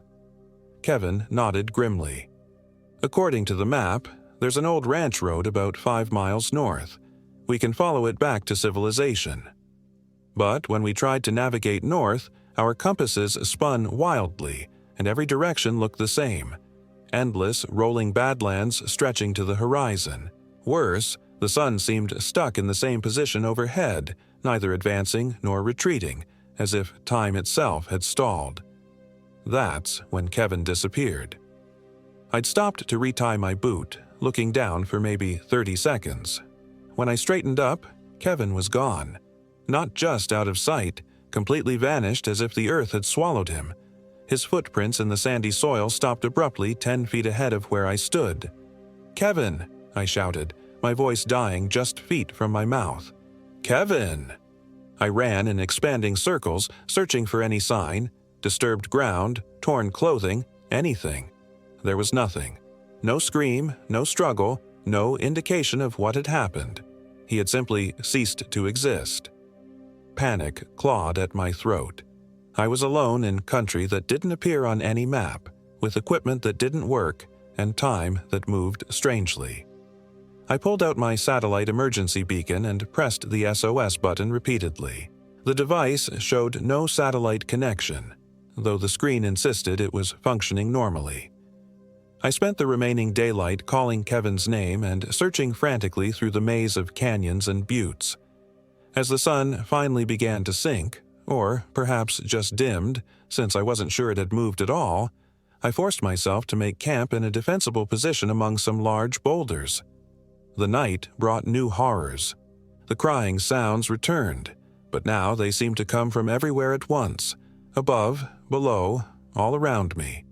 Sometimes they sounded almost human, like a child lost and afraid. Other times they carried notes of hunger and ancient malevolence that made my skin crawl. Around what my watch claimed was 2 a.m., though the star positions hadn't changed since sunset, I heard Kevin's voice. "James? James, where are you? I'm hurt." The voice came from the darkness beyond my small circle of LED light, weak and pained, but unmistakably Kevin's. "Kevin, thank God, where are you?" "I'm here, James. I fell into a hole. I think my leg might be broken." Relief flooded through me. I grabbed my headlamp and stumbled toward the voice. "Keep talking, Kevin. I'm coming." "I'm here, right here, James. Can you see me?" I swept my light back and forth but saw nothing except empty badlands. The voice seemed to move, leading me farther from my camp. "I can't see you, Kevin. Can you see my light?" "Yes, I can see it. You're so close, just a little farther." Something in his tone made me stop. Kevin's voice was flat, emotionless, like someone reading from a script. And there was something else, a wet, organic quality underneath the words, as if he were speaking through a mouth full of mud. "Kevin, what happened to you? Where have you been?" "I fell into a hole, James. A deep hole. There are things down here, James. Wonderful things. You should come see." My blood turned to ice water. The Kevin I knew would never describe anything in our current situation as wonderful. And the voice, though it sounded like him, lacked his characteristic speech patterns, the slight Minnesota accent, the way he always said my name with emphasis. "Kevin, what's my middle name?" I called out. Silence. "Kevin, you've known me for 10 years. What's my middle name?" When the voice came again, it was different, hungry and malevolent, dropping all pretense of being my friend. "Come to me, James. Come see what I've become. Come see what you can become." I ran. I crashed through sagebrush and stumbled over rocks, my headlamp beam dancing wildly as I fled toward my camp. Behind me, the thing that wore Kevin's voice began to laugh, a sound like breaking glass mixed with static that seemed to come from the ground itself. I didn't stop until I reached my boulder fortress, where I huddled until dawn, clutching Kevin's hunting knife and trying not to listen to the sounds that circled my position throughout the night. Footsteps that came from no particular direction, my name whispered in voices I almost recognized, and worst of all, Kevin's laughter echoing from impossible angles. When the sun rose, I packed everything and started walking east, determined to reach the road where we'd left Kevin's truck. I had water for 2 days and enough food for maybe 3 if I rationed carefully. My GPS remained useless, but I trusted my general sense of direction and the position of the sun. But the sun wouldn't move. No matter how many hours I walked, it remained fixed in the same position overhead. My watch showed time passing, 8 a.m., 10 a.m., noon, but the shadows never shifted. When I stopped to rest and eat, the silence was so complete I could hear my own heartbeat. That's when I saw Kevin. He stood on a distant ridge, exactly where we'd seen the mysterious figure on our first day. Even at a distance, I could tell something was wrong with his proportions. He was too tall, too thin, and his arms hung slightly too long at his sides. Through my binoculars, I could see his face, Kevin's face, but wrong. His skin was the gray-white of exposed bone, his eyes were completely black, and his mouth stretched too wide, revealing what looked like multiple rows of teeth. The thing that looked like Kevin raised one elongated arm and waved at me. I ran again, abandoning any attempt at navigation and simply fleeing through the maze of canyons and arroyos. Behind me, I could hear pursuit. Not footsteps exactly, but a sliding, scraping sound like something heavy being dragged across stone. The chase continued for hours, or perhaps days. Time had lost all meaning in this place where the sun never moved and shadows never shifted. I stumbled through a landscape that seemed to rearrange itself when I wasn't looking directly at it, following paths that led nowhere and doubled back on themselves. My water ran out. My food was gone. I began to hallucinate from dehydration and exhaustion, seeing things that couldn't be there. My childhood home materializing in a canyon, my parents calling to me from impossible places, and always, Kevin's twisted form following at a distance, sometimes walking normally, sometimes moving in ways that hurt to watch. It was near the end, when I could barely walk and my tongue had swollen with thirst, that I stumbled upon the hole. It opened without warning in what had appeared to be solid ground, a perfectly circular shaft perhaps 10 feet across, descending into absolute darkness. The edges were smooth as glass, and it smelled of deep earth and decay. As I lay on my belly and shone my dying flashlight into the depths, I could see Kevin at the bottom, the real Kevin. He looked up at me with desperate, terrified eyes. His clothes were torn and filthy, and I could see dark stains that might have been blood, but his face was human, normal, unchanged. "James," he whispered, his voice barely audible from the depths. "James, help me. I've been down here for, I don't know how long. Days. There's something else down here. Something that's been wearing my face, learning to be me." Horror crashed over me like a physical weight. The thing I'd been fleeing, the creature that had spoken with Kevin's voice, it hadn't killed my friend. It had left him alive down here while it practiced being human. "Hold on," I called down. "I'll find rope, something to get you out." "No," Kevin said urgently. "You have to listen to me. It's not just wearing my face, it's been feeding on me, taking pieces. My memories, my voice, my thoughts. It knows everything I know. And James," his voice broke, "it's hungry for you now. It wants to learn how to be you." As if summoned by his words, I heard the scraping sound approaching. I turned to see my doppelganger emerging from between 2 rock formations. It looked exactly like me. Same height, same build, same clothes, even the same 3-day beard growth. But its movements were wrong, too fluid, like a snake wearing human skin. "Hello, James," it said with my voice. "I've been looking for you." I scrambled backwards from the hole, Kevin's knife gripped in my shaking hand. The thing that wore my face smiled, and I saw too many teeth. "You've led me quite a chase, but I understand you now. I know how you think, how you move, how you taste fear. Soon, I'll know everything." "What are you?" I gasped. "Hungry," it replied simply. "I've been hungry for so long. This place," it gestured at the twisted badlands around us. "It's been my hunting ground for centuries.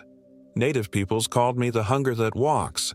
I take shapes, learn voices, become what I need to become to feed. What did you do to Kevin? Nothing permanent. Yet. Its smile widened impossibly. He's been teaching me, helping me understand human friendship, human trust. Soon, I'll understand human fear as well. Your fear, specifically. The creature began to circle me, moving with predatory grace. As it walked, its appearance shifted subtly, sometimes looking exactly like me, sometimes revealing glimpses of something else underneath. Pale flesh that wasn't quite right, joints that bent at wrong angles, shadows that moved independently of the body that cast them. I'm going to wear your face, James. Walk into your life, live in your home, love your family, and they'll never know the difference because I'll be you completely. Every memory, every mannerism, every fear and hope and dream. From the hole behind me, Kevin's voice rose in a warning shout. James, run. It's afraid of something. I don't know what, but when the sun moves, it gets agitated. It needs the time distortion. The creature's head snapped toward the hole with inhuman speed. Quiet, Kevin. You've taught me enough. That's when I noticed it. The sun. For the first time in what felt like days, the shadows had shifted slightly. The temporal distortion was weakening. I didn't think. I just acted. I lunged forward with Kevin's knife, not at the creature but at my own wrist. Blood flowed freely from the gash, spattering the sandy ground. The thing wearing my face shrieked and recoiled as if I'd thrown acid. Where my blood hit the earth, the air seemed to shimmer and the oppressive silence lifted momentarily. Blood freely given, Kevin shouted from the hole. It can't mimic something that's willingly spilled its own blood. I cut deeper, ignoring the pain, letting my blood pool on the ground around the hole.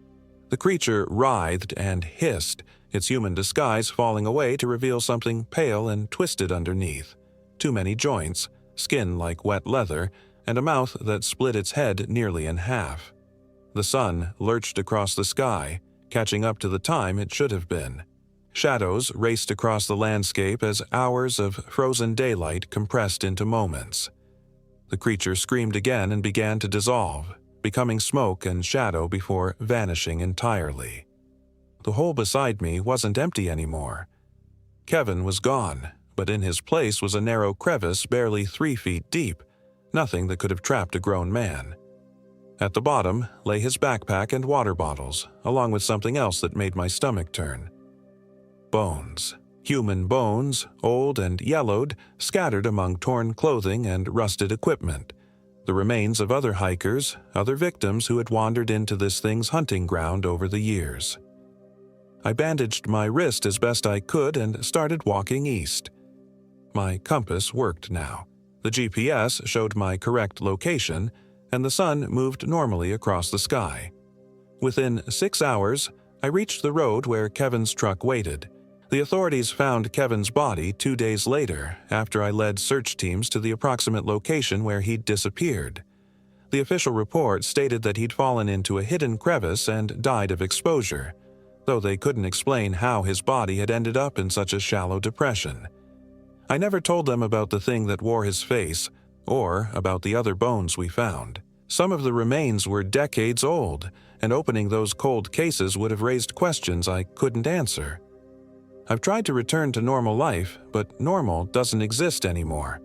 I see that creature everywhere, wearing the faces of strangers on the street, lurking behind the eyes of people I meet, practicing human expressions in the mirror when I catch my reflection off guard. The worst part isn't the paranoia or the insomnia or the way I flinch at every shadow. The worst part is the knowledge that somewhere out there in the badlands of North Dakota, something is still hungry, still learning, still practicing how to be human. And sometimes, late at night when the wind howls across the prairie, I hear Kevin's voice calling my name. Not the twisted version the creature used, but the real Kevin. Lost and afraid and still trapped in that place where time doesn't move and the hungry things hunt. He's calling for help, and I can't save him, because the Kevin I knew is dead. All that remains is the echo of his voice, and the thing that learned to speak with it. My name is James Anderson, and I am 29 years old. I survived something in the North Dakota badlands that shouldn't exist, but I'm not sure if what came back was really me, or just something that learned to wear my face.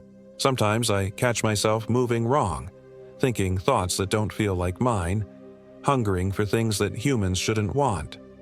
And in those moments, I understand that the creature in the badlands didn't just take Kevin. It took a piece of me too.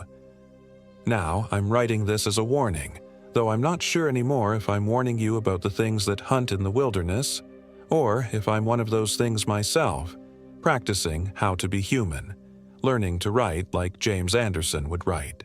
The hunger grows stronger every day, and it's so very hard to tell the difference.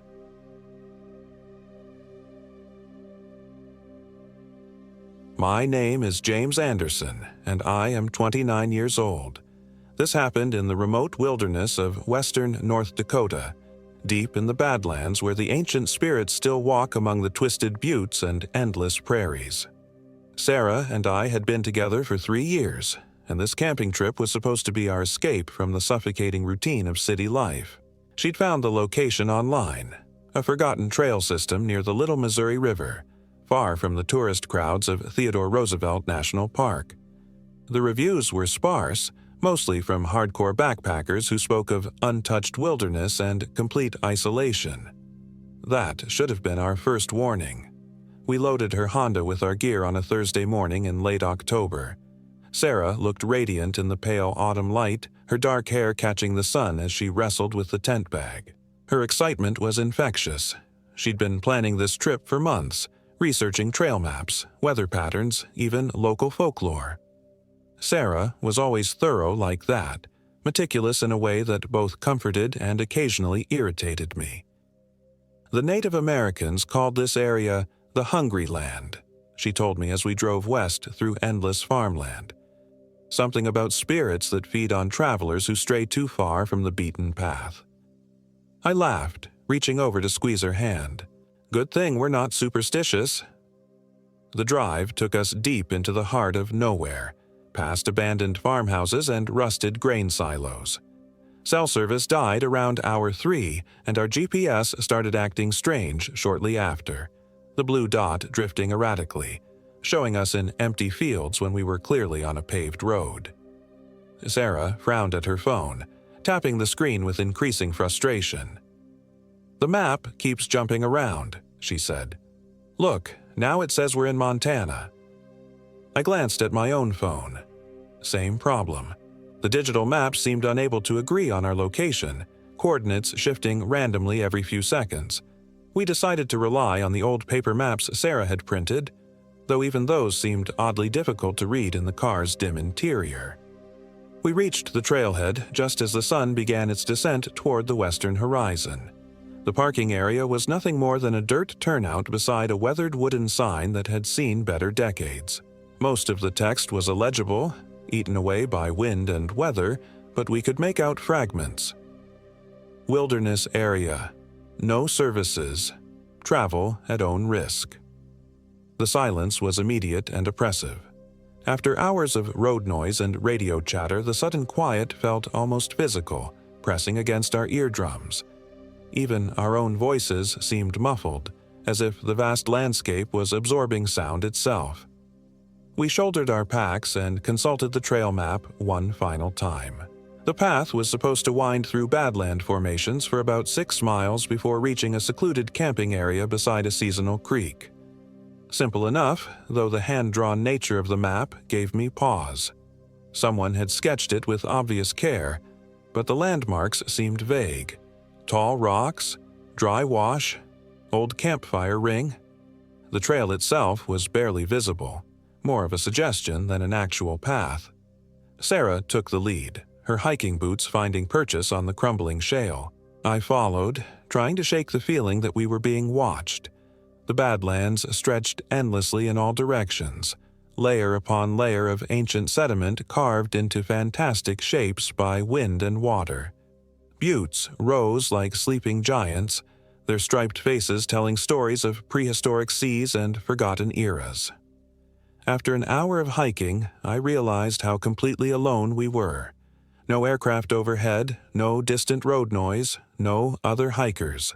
Just the whisper of wind through the rock formations and the crunch of our footsteps on loose gravel. Sarah seemed energized by the isolation, stopping frequently to photograph the otherworldly landscape. "It's like we're on Mars," she said, snapping pictures of a particularly dramatic formation that looked like a cathedral made of stone. I nodded, though something about the comparison made me uncomfortable. Mars was dead, lifeless. This place felt different, not dead, but watching, waiting. The trail markers were inconsistent, sometimes non-existent. We found ourselves relying on Sarah's compass and the general direction indicated on our map. The path split several times, and each choice felt consequential in a way that hiking trails normally didn't.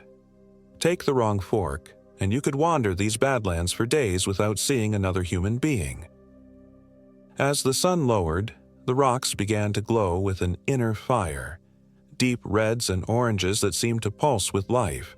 The temperature dropped faster than I'd expected, and I found myself pulling on my jacket before we'd even reached camp.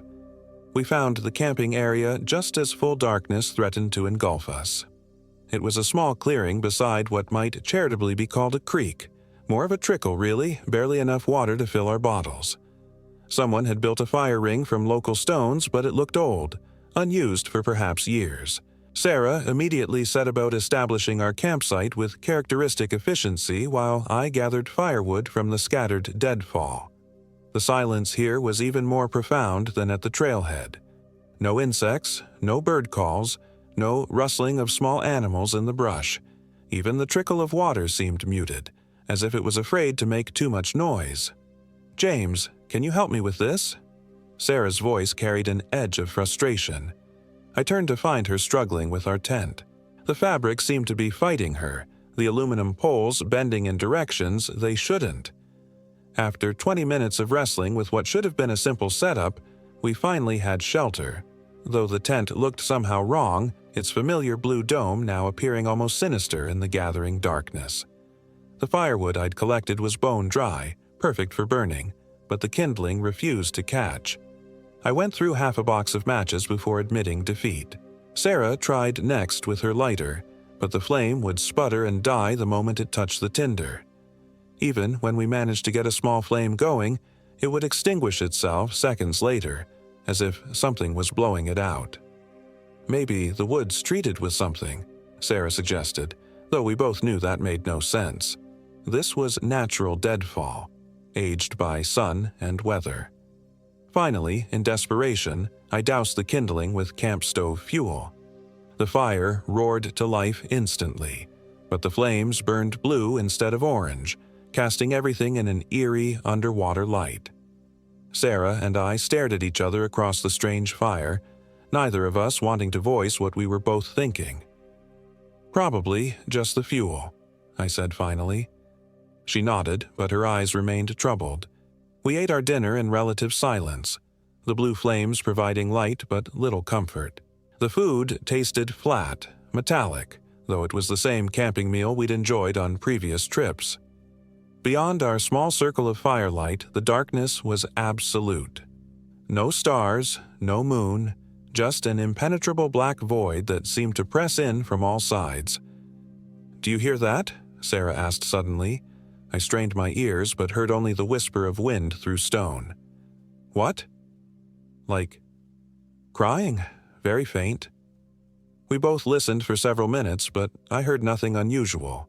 Sarah's face remained tense, her head cocked slightly as if trying to catch an elusive sound. "It's probably just the wind," I said, though something about her expression made me doubt my own words. She nodded, slowly, but continued to glance toward the darkness beyond our camp. We banked the fire and retreated to our tent around 10 o'clock. The blue flames continued to flicker outside, visible through the tent's mesh windows like some kind of supernatural lighthouse. Inside our sleeping bags, Sarah pressed close to me, her body trembling despite the warmth. "I don't like this place," she whispered against my neck. I held her tighter, trying to project confidence I didn't feel. "We'll head back first thing in the morning. This whole area just has a weird vibe." She nodded, but I could feel the tension in her muscles. We lay there in the blue-tinged darkness, listening to the absolute silence of the Badlands night. I must have dozed because I woke to the sound of our tent zipper being drawn upward. In the confusion of sleep, I assumed it was Sarah getting up to relieve herself. But when I turned over, she was still beside me, fast asleep. The tent flap hung open, revealing the dying blue flames of our campfire and the vast darkness beyond.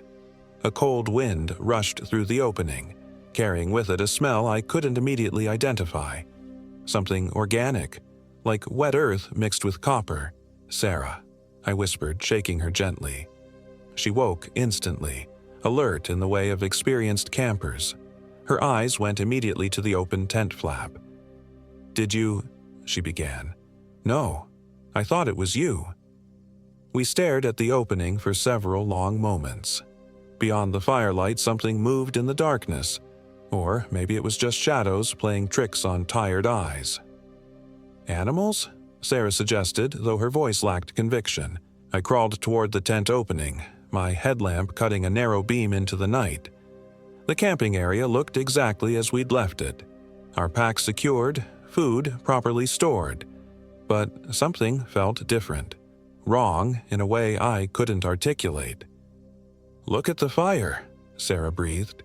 The flames had turned a deeper blue, almost purple, and they seemed to be reaching upward in ways that defied the slight breeze. As we watched, they began to form shapes, twisted figures that danced and writhed before dissolving back into ordinary flame. I zipped the tent closed with shaking hands, double-checking the seal. We spent the rest of the night taking turns on watch, though neither of us saw anything concrete enough to justify our growing fear. Dawn came late and gray, the sun struggling to penetrate a layer of clouds that hadn't been there the night before. I emerged from the tent to find our campsite subtly altered. Our hiking boots, which I distinctly remembered leaving beside the tent entrance, were now arranged in a perfect circle around the cold fire pit. The blue flames had died sometime during the night, leaving behind ashes that looked wrong. Too white, too fine, like cremated bone. "James." Sarah's voice carried a note of panic. "Our packs." I turned to see her standing beside our food storage area, her face pale. Our backpacks were exactly where we'd left them, properly hung to prevent animal interference. But Sarah's pack was open, her carefully organized supplies scattered across the ground. Worse, much of the food had gone bad overnight. Fresh fruit blackened and rotting, dried goods crawling with insects that seemed to appear from nowhere. My pack remained untouched. "This doesn't make sense," Sarah said, poking at a banana that had decomposed to the point of liquefaction. "This was fresh yesterday." I examined the spoiled food, my stomach churning at the sweet smell of decay. The insects were unlike anything I'd seen before, pale, almost translucent things that moved with unnatural coordination. "We need to leave," I said. "Now." Sarah nodded, hastily repacking what remained of our supplies. As we broke camp, I noticed other small wrongnesses. The creek had stopped flowing entirely, leaving behind a dry bed lined with cracked mud. The rocks around our campsite had developed what looked like scratch marks, as if something with very large claws had been testing their hardness. Most disturbing was our tent. The bottom was intact, but the entire outer surface was covered in a thin layer of what looked like frost, despite the fact that the temperature hadn't dropped below 50 degrees. We folded the tent quickly, both of us eager to be away from this place. As we shouldered our packs, Sarah grabbed my arm. "The trail," she said. I looked where she was pointing. The path we'd followed in was gone, not overgrown or faded, simply absent, as if it had never existed. The ground showed no sign of our passage from the previous day. "That's impossible," I said, though the evidence was undeniable. Sarah pulled out her compass, but the needle spun wildly, unable to find magnetic north. Her backup compass did the same thing. Even her GPS watch showed only error messages. "We go back the way we came," I decided. "We remember the general direction." But after an hour of hiking, we found ourselves in terrain that looked nothing like yesterday's route. The Badland formations were different, taller, more angular, carved with symbols that might have been ancient petroglyphs or might have been natural erosion patterns. The morning light played tricks on us, making familiar shapes look alien and threatening. Sarah stumbled frequently, uncharacteristic for someone with her hiking experience. When I asked if she was feeling all right, she insisted she was fine, but her skin had taken on a grayish pallor that worried me. "There," she said around noon, pointing to a distant butte. "I remember that formation. We're on the right track." I squinted at the indicated landmark. It did look familiar, though something about its profile seemed wrong. The rock formation appeared to be watching us, its weather-carved face bearing an expression of predatory intelligence. We climbed toward it for another hour before I realized we were moving in a circle. The same dead tree, the same pattern of scree, the same narrow canyon that led nowhere. Sarah seemed oblivious to our repetitive route, pressing forward with mechanical determination. "Sarah, we've been here before," I said, grabbing her arm. She turned to look at me, and for just a moment her eyes were completely black. Not the iris and pupil, but the entire visible eye, as if someone had filled the sockets with ink. Then she blinked, and they were normal again, the familiar brown I'd been looking into for 3 years. "What do you mean?" she asked, her voice slightly off, too flat, missing the usual musical quality. "This tree, we passed it an hour ago." She looked at the gnarled remnant with apparent confusion. "I don't remember any tree." The wrongness of her response sent ice through my veins. Sarah noticed everything, remembered every detail of our hikes.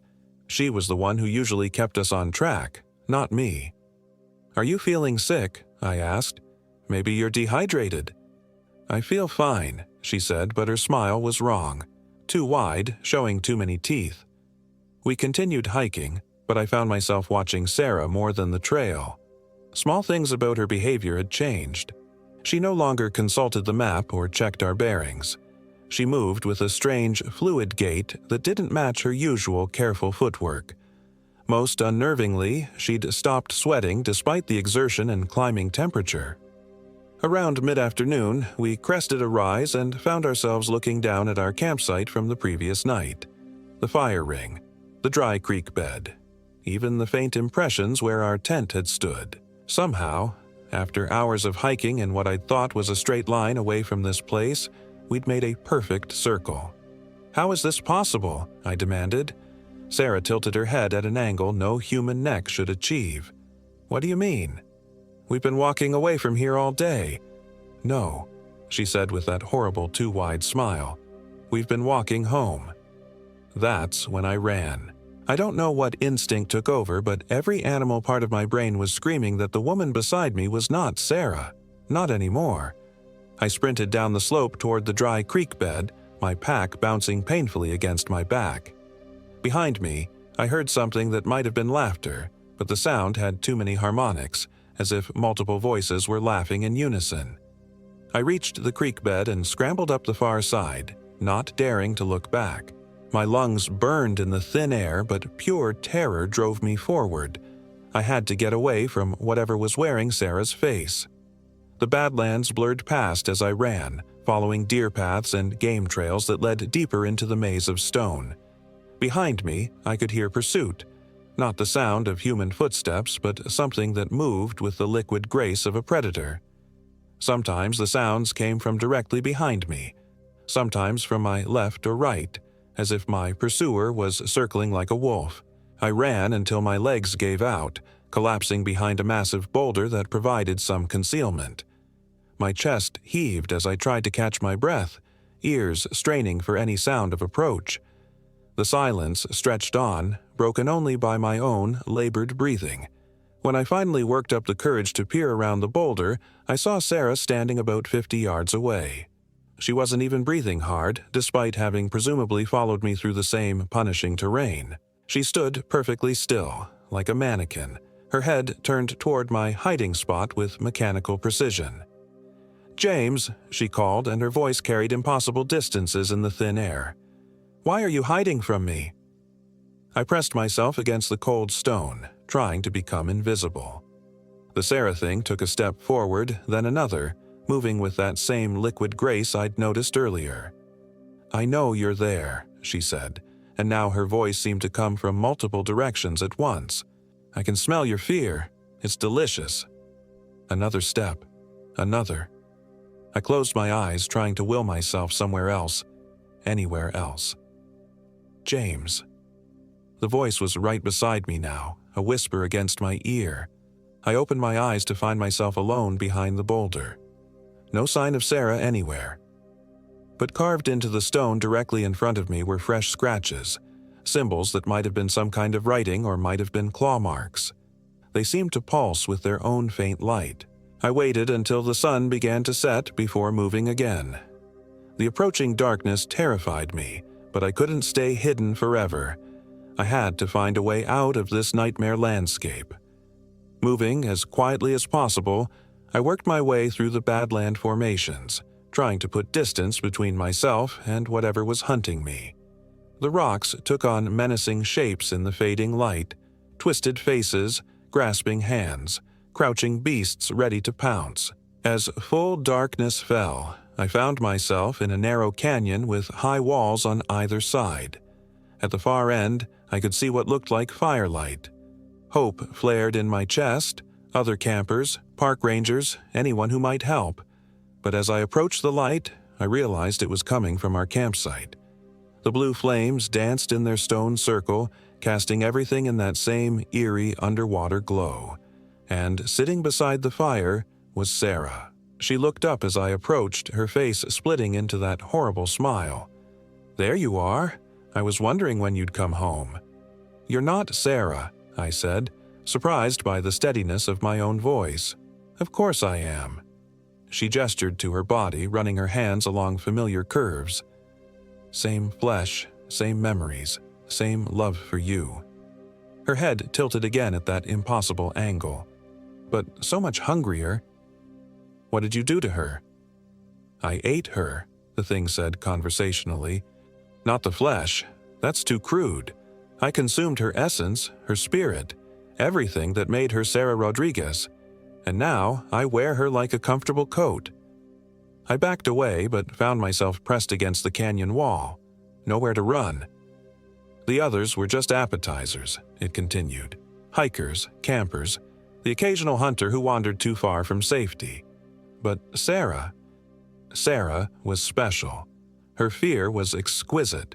Her love so pure. And through her, I can taste you."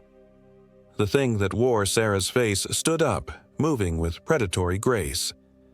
"Don't you want to be with her forever? I can arrange that. One bite, and you'll understand hunger the way we do." "We?"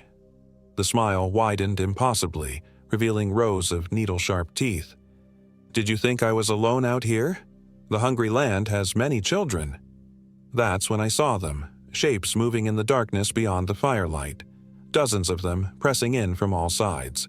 Some wore human faces I didn't recognize, others had given up the pretense entirely, showing themselves as the twisted, emaciated things they truly were. Their eyes reflected the blue flames like a pack of wolves. "The Native Americans knew," Sarah's voice continued from that horrible mouth. "They called us Wendigo, but that's just one name among many. We are the hunger that cannot be satisfied, the cold that cannot be warmed. We are what happens when the wilderness decides to bite back." The circle of creatures pressed closer. I could smell them now, that same organic scent of wet earth and copper, but stronger, mixed with the sweet stench of decay. "Choose," the Sarah thing said. "Join us willingly, or provide entertainment while we take you piece by piece." I thought of the real Sarah, the woman I'd loved, whose final moments had been consumed by this abomination. I thought of her careful planning for this trip, her excitement about exploring somewhere new. She'd trusted me to keep her safe, and I'd failed utterly. But maybe I could still honor her memory. I reached into my pack and pulled out the camp stove fuel, a metal canister still half full of highly flammable liquid. The creatures paused, perhaps sensing my intent. "If I can't save her," I said, "at least I can deny you the satisfaction." I twisted the valve on the canister and began spraying fuel in a wide arc. The blue flames roared higher as the accelerant hit them, casting dancing shadows on the canyon walls. The creatures hissed and stepped back, their stolen faces contorting with rage. "Burn with me," I whispered, and threw the canister into the heart of the fire. The explosion lit up the entire canyon, a pillar of orange flame that reached toward the stars. I felt the heat wash over me, saw the Wendigo creatures writhing and screaming as the fire consumed them. The thing wearing Sarah's face looked at me one last time before the flames took it, and for just a moment I thought I saw gratitude in those familiar brown eyes. Then the darkness took me. I woke up 3 days later in a hospital in Dickinson, North Dakota. A search and rescue team had found me wandering along Highway 85, severely dehydrated and suffering from exposure. I'd been babbling about fire and monsters, they told me, but that was just trauma and dehydration playing tricks on my mind. They never found Sarah. The official report stated that she'd become separated from me during our hike and was presumed dead, likely fallen into one of the many ravines that riddled the Badlands. They searched for weeks but found no trace of her. No body, no pack, nothing. I tried to tell them about the campsite, about the blue fire and the creatures, but the coordinates I gave them led to empty prairie. No fire ring, no dry creek bed, no evidence that anyone had ever camped there. The investigators concluded that trauma had scrambled my memories, creating false recollections to cope with the guilt of losing my girlfriend. They were probably right. That's what I tell myself on the good days. But sometimes, late at night, I hear Sarah calling my name. Not the Wendigo that wore her face, but the real Sarah, still trapped somewhere in that hungry wilderness.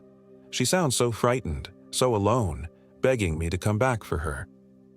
I've thrown away every map of North Dakota I can find, changed my phone number when people started calling about missing hikers in the Badlands, moved twice, trying to escape the dreams where blue flames dance in stone circles and familiar faces hide predatory hungers.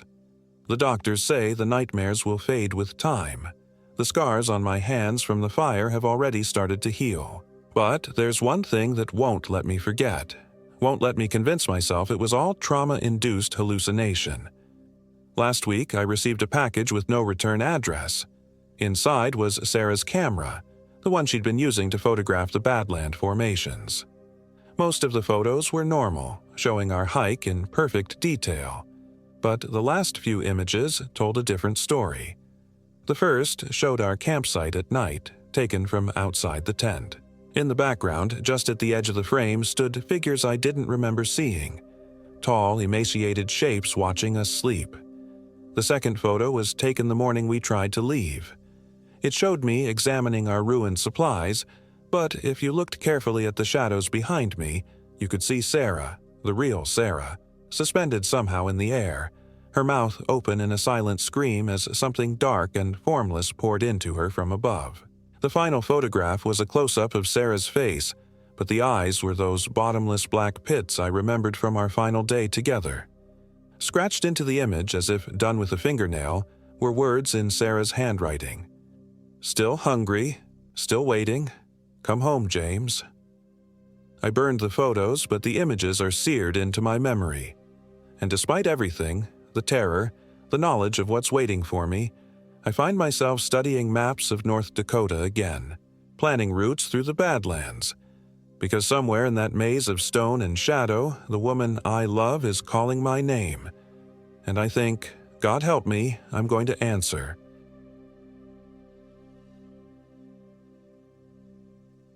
My name is James Anderson, and I am 32 years old.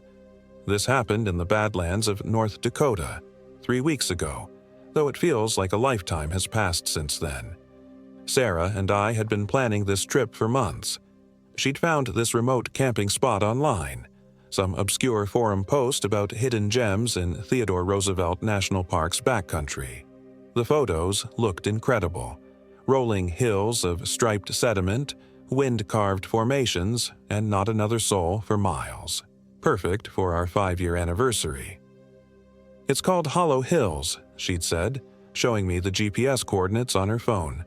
Supposedly, there's this natural amphitheater where you can hear your voice echo for miles. I should have noticed how the forum post had no comments, no likes, no engagement at all. Should have wondered why such a hidden gem remained so hidden. But Sarah was excited, practically glowing with anticipation, and I couldn't say no to that smile. Besides, we both needed this. Her job at the hospital had been grinding her down. 12-hour shifts, endless overtime, patients dying despite her best efforts. And my own work stress had been eating at our relationship. We'd been snapping at each other over stupid things, sleeping on opposite sides of our king-sized bed like strangers. This trip was supposed to fix us. The drive took longer than expected. Our GPS started glitching about an hour outside Medora, sending us down increasingly narrow dirt roads that didn't appear on any map. Sarah kept checking her phone, frowning at the screen. "It says we should be there already," she said, tapping the display. "But this doesn't look right." I pulled over and grabbed our physical map from the glove compartment, the kind of paper map my dad always insisted on carrying, even though I'd mocked him for it. But now, spreading it across the hood of our Subaru, I couldn't find any of the roads we'd been driving on. "Maybe we took a wrong turn," I said, though I was certain we'd followed the GPS directions exactly. Sarah studied the coordinates again. "No, this should be right. Maybe the roads are just too new for the map." Or too old, I thought, but didn't say. We pressed on, following a barely there track that wound between weathered buttes and across bone-dry creek beds. The landscape grew stranger the deeper we went, the rock formations taking on almost architectural qualities like the remains of some ancient civilization. The silence was absolute except for our engine and the whisper of wind through stone. Finally, just as the sun was beginning to set, we crested a hill and saw it. A perfect circular depression in the earth, maybe 200 yards across, surrounded by towering sandstone walls. The natural amphitheater. It was beautiful and unsettling at the same time, like looking into a giant eye socket. "This is it," Sarah said, her voice hushed with awe. We made camp on the rim, setting up our tent between two weathered pillars that provided some windbreak. The evening was still and warm, the kind of perfect camping weather that makes you forget about civilization. Sarah seemed happier than she'd been in months, humming as she arranged our gear, her auburn hair catching the last rays of sunlight. "Try the echo," she said once we'd finished setting up. I walked to the edge of the depression and called down, "Hello." The sound bounced back and forth between the walls, multiplying and overlapping until it became something else entirely, not quite human anymore. Sarah laughed and tried it herself, shouting, "I love you," into the void. But when the echoes came back, they sounded wrong, hollow, like they were coming from somewhere much deeper than they should have been. We had dinner by headlamp, our portable stove working fine, thank God, because I'd been worried about the wind. Sarah had packed all our favorites, pasta with pesto, red wine, even s'mores for dessert. We talked about everything and nothing, just enjoying being together without the constant buzz of notifications and deadlines. "I'm glad we did this," she said, leaning against my shoulder as we watched the stars emerge. "I feel like I can breathe again." The Badlands night sky was incredible. No light pollution for hundreds of miles, the Milky Way stretching overhead like a river of diamonds. But there was something odd about the star patterns. They seemed shifted somehow, not where I expected them to be. I blamed the wine and the unfamiliar landscape playing tricks on my perception. We made love in our tent that night for the first time in weeks, Sarah's skin warm and soft against mine, her breath sweet with wine. Afterward, we lay tangled together, listening to the absolute silence outside. No traffic, no neighbors, no humming electronics, just us and the wind. But sometime in the early morning hours, I woke to the sound of Sarah unzipping the tent. "Where are you going?" I mumbled, still half asleep. "Bathroom," she whispered. "Go back to sleep." I dozed off again, and when I woke properly at dawn, she was back in her sleeping bag, facing away from me, I kissed her shoulder and got up to start coffee, stepping out into the crisp morning air. Our campsite looked different in daylight, smaller somehow, as if the walls of the depression had moved closer overnight, and there was something else, footprints in the dust around our tent. Too many footprints. More than just Sarah's midnight bathroom trip. "Sarah," I called softly, not wanting to alarm her but needing to show her this. She emerged from the tent, rubbing her eyes. "What is it?" I pointed to the tracks. There were at least 3 distinct sets. Sarah's size 7 hiking boots, my size 11, and something else. Something barefoot with unusually long, narrow feet. "Probably just a deer," Sarah said, but I could hear the uncertainty in her voice. "Deer don't have feet like that." She studied the prints more carefully, her nurse's training making her naturally observant. Could be someone else camping nearby? Maybe they were curious about our fire. But we both knew how unlikely that was. We hadn't seen another human being since leaving the main road 12 hours ago. I suggested we explore the area in daylight, partly to see if we could find whoever had visited our camp. Sarah agreed, though she seemed subdued compared to her excitement the previous evening. We hiked down into the depression first, following a narrow game trail that switchbacked down the eastern wall. The bottom was sandy and scattered with bleached bones, mostly small animals, rabbits and birds, but some larger pieces I couldn't identify. The walls towered above us, cutting off most of the sky and creating an oppressive sense of enclosure. "Test the echo again," Sarah suggested. I called out, but this time there was no echo at all. The sound just died, swallowed by the stone walls as if the air itself had turned thick and muffling. "That's weird," Sarah said. She tried shouting herself, but got the same result, complete acoustic dead space. We climbed back up, feeling unsettled. The physics didn't make sense. A circular depression like this should have created perfect acoustic conditions, not the opposite. After lunch, we decided to explore the surrounding area. There were several narrow canyons radiating out from our camping spot, carved by eons of wind and water. We chose the widest one and set off with our day packs, planning to be back before sunset. The canyon was beautiful in a stark, alien way. Walls of layered sediment in shades of red, orange, and yellow, carved into fantastic shapes by wind and time. But after an hour of hiking, I started to feel like we were being watched. It began as just an itch between my shoulder blades, the primitive awareness that predators develop of being tracked. I kept turning around, scanning the canyon walls above us, but saw nothing except stone and sky. "You okay?" Sarah asked. "Yeah, just, do you feel like someone's watching us?" She looked around, frowning. "Now that you mention it."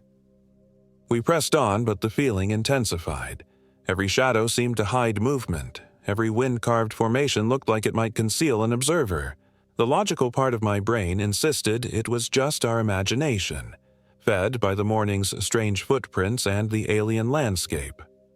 But the animal part, the part that had kept our ancestors alive on the prehistoric savanna, was screaming warnings. Then Sarah stopped abruptly. "James," she said, her voice tight with fear. "Look." Ahead of us, the canyon floor was marked with more of those strange footprints. Dozens of them, all heading in the same direction we were walking. But that wasn't the worst part. Mixed in with the bare footprints were boot prints. Size 7 hiking boots. Sarah's boots. "That's impossible," Sarah said, staring at the tracks. "I've been right beside you this whole time." But the prints were unmistakably hers.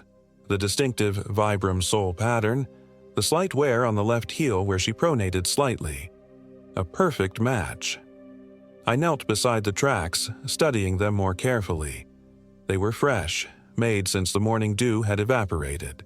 But Sarah had been with me every step of this hike.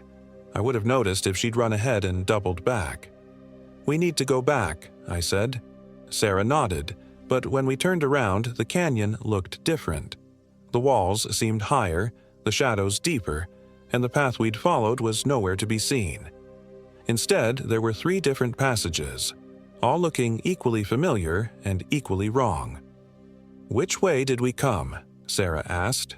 I tried to remember, but the rock formations all looked the same now, wind-carved sandstone in endless hypnotic patterns. My sense of direction, usually reliable, had completely deserted me. We spent the next hour trying each passage, but they all led deeper into the labyrinth of canyons.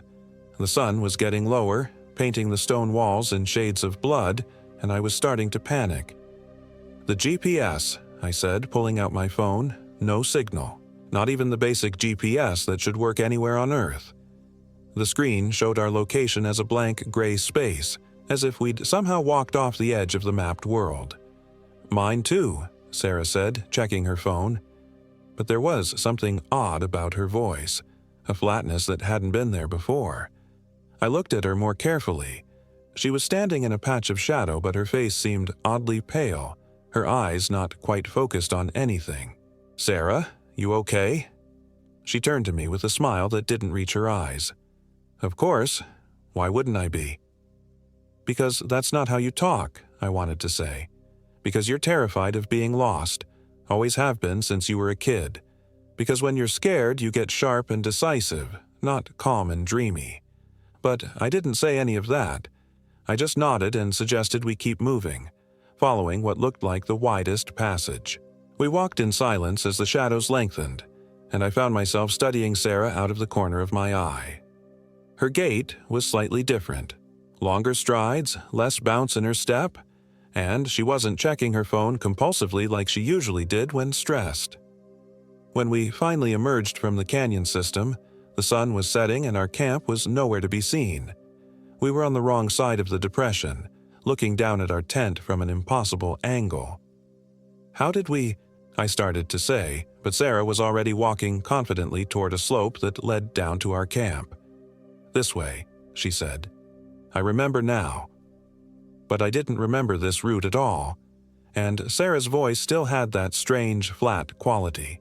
We made it back to camp as full darkness fell. I was exhausted and rattled, but Sarah seemed energized, humming as she started our stove for dinner. "Aren't you tired?" I asked. Why would I be tired? It was just a little walk. A little walk? We'd been lost for 6 hours. I studied her face in the flickering light of our camp stove. Her features were the same, the small scar above her left eyebrow where she'd fallen off her bike as a kid, the slight asymmetry of her smile that I found so endearing. But something was fundamentally different. The way she held her head, the rhythm of her movements, the complete absence of her usual nervous energy. "Do you remember getting lost today?" I asked carefully. "Lost?" She laughed, but it sounded wrong. Too many teeth, too much breath. "We weren't lost. I always knew where we were." That was a lie. I'd seen her panic, seen her checking her phone frantically. But now she was looking at me with those strange, flat eyes, and I felt a chill that had nothing to do with the desert night. I made an excuse about being tired and retreated to our tent early, zipping myself into my sleeping bag and pretending to sleep. But I lay awake listening to Sarah moving around outside, footsteps that seemed too light, too quick, circling our campsite in patterns that made no sense. Sometime after midnight, she joined me in the tent. I felt her settle into her sleeping bag, but she was facing me now instead of turning away like she usually did. In the darkness, I could feel her eyes on me, unblinking and patient. I didn't sleep at all that night. Morning brought no relief. Sarah woke before dawn, moving around outside the tent with purpose but no apparent goal. When I emerged, I found her standing at the edge of the depression, perfectly still, looking down into that empty amphitheater. "Morning," I said. She turned to me with that too wide smile. "Good morning, James. Did you sleep well?" Her voice was getting worse, still recognizably Sarah's, but with an odd echo, as if it was coming from somewhere deeper than her throat. "We should pack up," I said. "Head back to town." "Why? We just got here. We've been here 2 nights. She tilted her head like a bird, considering this. "Have we? Time moves differently here." That was true, but not in the way she meant it. The hours seemed to stretch and compress randomly, making it hard to keep track of when things happened. But Sarah was talking like it was a good thing. I started breaking down our campsite despite her protests, rolling up sleeping bags and collapsing our tent with mechanical efficiency. The faster we got out of here, the better. But when I went to pack our food, I found that half of it had spoiled overnight. The bread was covered in fuzzy green mold, the fruit had rotted to mush, and our milk smelled sour despite being in our cooler with ice that was still frozen solid. "That's strange," Sarah said, but she didn't sound surprised. Strange. That was an understatement. It was impossible. Food didn't spoil that fast, especially not in a properly maintained cooler. I threw the rotten food away and finished packing, but when I went to load our gear into the car, I found something that made my blood turn to ice water. The Subaru's tires had been slashed, not punctured by rocks or thorns, but cut with deliberate precision. Long, clean slices that would make driving impossible. "Sarah," I called, my voice tight with barely controlled panic. "Come look at this." She approached slowly, studying the damaged tires with that same unnatural calm. "Vandals," she said simply. "Out here? Miles from anywhere?" She shrugged. "People do cruel things." But she wasn't looking at the tires anymore. She was looking at me, and there was something hungry in her expression that made my skin crawl. I pulled out my phone, hoping against hope for a signal, but the screen was dead. Not just no service, completely black as if the battery had drained overnight despite being fully charged when we arrived. "My phone's dead too," Sarah said, but she sounded almost pleased about it. We were stranded. No transportation, no communication, limited food and water. In any rational world, Sarah would be as terrified as I was. She had claustrophobia, hated feeling trapped or helpless, but she was standing there smiling like this was the best news she'd heard all day. "I guess we're staying longer," she said. "We need to hike out, find a main road, flag down help." "Why? We have everything we need here." I stared at her, this woman who looked like my girlfriend but spoke like a stranger. "Sarah, we have maybe 2 days of water, less if it gets hot." "There's water below," she said, pointing to the depression. "I found a spring last night while you were sleeping." Last night when I'd heard her circling our campsite like a predator. "Show me," I said. She led me down into the amphitheater, following a different path than we'd taken the day before. The bottom looked different too. More bones scattered around, and they looked fresher somehow. Some still had scraps of fur and flesh clinging to them. In the center of the depression was something I hadn't noticed before. A dark hole in the ground, maybe 3 feet across, surrounded by slick-looking rocks. "There," Sarah said, pointing to the hole. "Fresh water." I approached carefully and looked down. The hole was deep, I couldn't see the bottom, and it smelled like decay and old copper. The rocks around it weren't slick with water, they were covered in something dark and organic that looked disturbingly like dried blood. "That's not a spring," I said. "Taste it," Sarah urged. "It's delicious." She was standing too close to me now, and when I turned to look at her, I saw that her pupils had dilated to black circles that seemed to drink the light. I backed away from the hole, away from her. "We're leaving," I said. "Now. We'll hike out carrying what we can." "I'm not going anywhere," she said, and her voice was definitely wrong now. Too deep, with harmonics that seemed to come from multiple throats. "Sarah, please. Something's wrong here. Something's wrong with you." She laughed, and the sound echoed strangely in the depression that had swallowed our voices the day before. "Nothing's wrong with me, James. I'm exactly where I belong." I ran. Not my proudest moment, but every instinct I had was screaming at me to get away from whatever was wearing Sarah's face. I scrambled up the slope, grabbed my backpack and water bottles, and started hiking toward what I hoped was the direction we'd come from. Behind me, I heard Sarah, or the thing that looked like Sarah, calling my name. But she wasn't following, and that was almost worse. It meant she was confident I wouldn't get far. I hiked for hours through the maze of canyons and buttes, but the landscape kept shifting around me. Passages I was certain I'd explored led to dead ends. Rock formations I'd used as landmarks appeared in impossible locations. The sun moved wrong across the sky, sometimes jumping forward, sometimes sliding backward. By late afternoon, I was back at our campsite. Sarah was waiting for me, sitting beside the dark hole in the amphitheater. She waved cheerfully when she saw me. "How was your walk?" she asked. I wanted to scream. Instead, I sat down heavily on a rock and tried to think rationally about our situation. Maybe Sarah was having some kind of breakdown. The stress of her job, the isolation, some kind of dissociative episode. Maybe if I could get her to remember who she was, she'd snap out of it. "Do you remember our first date?" I asked. She considered this for a long moment. "Of course. We went to that little Italian place downtown. You wore your blue shirt, the one with the tiny stain on the collar. I ordered the salmon, you had the chicken marsala. We talked about books and travel and whether aliens existed. All correct. Perfect recall of details only Sarah would know. What about our first fight?" Another pause. "You left dishes in the sink for 3 days. I threw a coffee mug at the wall. It was the one with the cats on it that my sister gave me for Christmas. Also perfect. What's my mother's middle name?" "Louise. Right again." But there was something mechanical about her responses, like she was reading from a script. "What am I thinking right now?" I asked.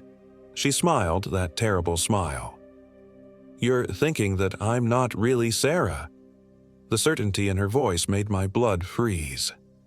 "You're thinking that something has happened to your girlfriend, something terrible, and you're wondering if the real Sarah is still alive somewhere. You're hoping you can save her, but you're starting to suspect it's already too late." Every word was true, but how could she know that unless— "Where is she?" I whispered. "I am her," the thing said. "I have her memories, her thoughts, her feelings for you. In every way that matters, I am Sarah." "But you're not." "No," she agreed. "I'm not." I should have run again, should have gotten as far from that place as possible and worried about finding help later. But I couldn't leave without knowing what had happened to the real Sarah. "Where is she?" I asked again. The thing wearing Sarah's face pointed to the dark hole. "She's safe, waiting." "Bring her back." "I can't do that." "Why not?" "Because she's still becoming." The words hit me like ice water. "Becoming what?" "What I am. What you'll be when you're ready." I looked down into that dark hole, trying to see bottom, trying to understand. The smell of decay and copper was stronger now, mixed with something else, something that reminded me of the maternity ward where Sarah worked, the smell of birth and blood and transformation. "She's still alive?" I asked. "She's changing, growing, learning. Soon she'll be ready to come back up, and then there will be 2 of us, then 3 when you join us." I understood then with horrible clarity. The footprints around our camp, the tracks in the canyon that matched Sarah's boots. This thing had been studying her, learning to be her, while the real Sarah was somewhere down in that hole being slowly transformed into something else. "How long does it take?" I asked. "Days, sometimes weeks. It depends on how strong they are, how much they fight it. Sarah was very strong. She fought beautifully." The casual way it talked about my girlfriend's suffering made me want to grab a rock and smash its face in. But it looked exactly like Sarah, sounded exactly like her, and part of my brain still insisted I was losing my mind rather than accepting this impossible reality. "Let me see her," I said. "You won't like what you see." "Let me see her anyway." The thing considered this, head tilted at that bird-like angle. "If you insist, but you should know. Once you look, you can't unlook, and the process is already too far along to stop." It led me to the edge of the hole. Up close, I could see that it was deeper than I'd thought, maybe 20 feet down to a narrow ledge, then darkness beyond that. The walls were slick with that organic coating, which I now realized wasn't just blood, but something worse. Some kind of secretion that looked almost like a cocoon material. "Call to her," the thing said. "She might answer." "Sarah," I called into the darkness. "Sarah, it's me. It's James." For a long moment, there was nothing. Then, from somewhere far below, I heard a voice. Weak, distorted, but recognizably Sarah's. "James? Oh, God, James, is that you?" Relief flooded through me so powerfully I almost collapsed. She was alive. Whatever was happening to her, she was still herself, still aware. "I'm here," I called back. "I'm going to get you out." "You can't," she said, and I could hear the tears in her voice. It's growing in me, James. I can feel it changing everything. My thoughts, my memories. Sometimes I forget who I am for hours at a time." "Fight it," I said desperately. "Stay yourself. I'll find a way." "It's too late. I can feel it in my head, learning to be me. Soon, there won't be anything left of the real me to save." The thing beside me that wore Sarah's face was listening with interest, like a scientist observing an experiment. "How much longer?" it asked, calling down into the hole. "Soon," came Sarah's voice from below, but it sounded different now. Flatter, more mechanical. "Very soon." I turned on the thing. "What are you?" "We don't have a name in your language.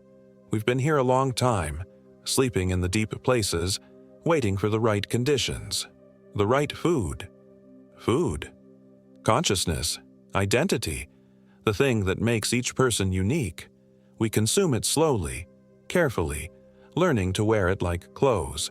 When the process is complete, we become indistinguishable from what we've consumed. Why? Because we're hungry, and because this world has so many interesting people to become." The casual horror of it, the idea that Sarah was being slowly digested, her personality consumed and replicated by some ancient thing from underground, made me sick to my stomach. "How many of you are there?" I asked. "Here? Just me, for now. But there are others in other deep places. We're spreading, slowly, learning. Soon, there will be enough of us to really begin the work." "What work?" It smiled with Sarah's mouth, but the expression was all wrong. "Replacing everyone. One person at a time until your entire species is us wearing your faces." I should have been terrified, but instead I felt a strange calm settle over me. Maybe it was shock, or maybe just the relief of finally understanding the situation clearly. Either way, I knew what I had to do. "I want to go down there," I said. "I want to be with her." The thing studied me with those black hole eyes. "You'll be changed, too. There's no going back." "I don't care. I love her." It nodded slowly. "Love. Yes, that's one of the stronger emotions we've learned to replicate. Very useful for manipulation. Will it hurt? The changing? No more than birth hurts. You'll feel yourself dissolving, but there will be no pain. Only transformation." I nodded, like I was accepting my fate, then grabbed the nearest rock and brought it down on the thing's skull as hard as I could. It staggered, but didn't fall, just looked at me with mild disappointment, dark fluid leaking from the wound in its scalp. "That wasn't very nice, James." I hit it again, and this time it went down. But as it fell, its face began to change, features shifting and flowing like melted wax, revealing something underneath that wasn't human at all. Something with too many teeth and eyes that reflected light like an animal's. I didn't wait to see what it really looked like. I ran to our abandoned campsite and grabbed the climbing rope from our gear, then ran back to the hole before the thing could fully recover. "Sarah," I called down. "I'm coming down. Grab the rope." I tied one end around a sturdy rock formation and dropped the other end into the darkness. Then I started rappelling down, using techniques I'd learned in a rock climbing class years ago. The walls of the hole were worse up close, covered in that organic secretion that felt warm and slightly acidic against my skin. It was like descending into the digestive tract of some enormous creature. 20 feet down, I reached the narrow ledge where Sarah's voice had come from. She was there, but barely recognizable. The thing had been right. The process was too far along to stop.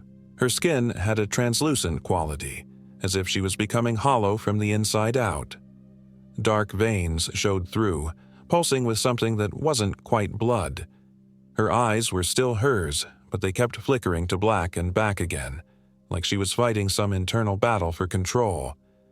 "James," she whispered, and her voice echoed strangely, as if there were multiple people speaking in unison. "You shouldn't have come. I couldn't leave you. I'm already gone. This thing, it's not just copying me, it's eating me from the inside out, taking everything that makes me who I am." I could see what she meant. Parts of her seemed to be missing, not physically but essentially, like pieces of her personality had been carved away and replaced with something alien. "We have to try," I said, helping her to her feet. She was lighter than she should have been, as if whatever was consuming her was also consuming her substance. Getting her up the rope was almost impossible.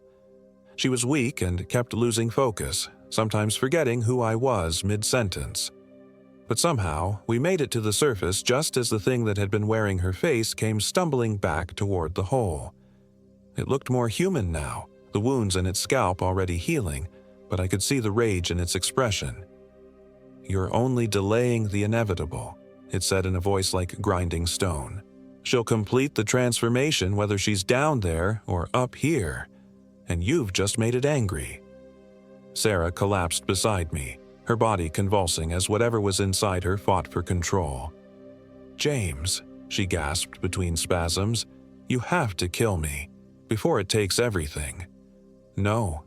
Please, I can feel it learning to be me. Soon it will know everything I know, love everything I love. It will use that to hurt people, to spread. You have to stop it." The thing that looked like her was approaching slowly, no longer bothering to maintain its human facade. Its face was shifting constantly now, trying on different features like masks. "You can't kill her," it said, "because you love her. That's the beautiful irony. The stronger your love, the more impossible it becomes to do what's necessary." Sarah's convulsions were getting worse. Dark fluid was leaking from her eyes and mouth, and when she spoke, her voice came out in harmony with itself. "James, listen to me, the real me, while I still can. This thing isn't just learning to be me, it's planning to be you too. It's been studying you, learning your mannerisms, your speech patterns. When it's done with me, you're next."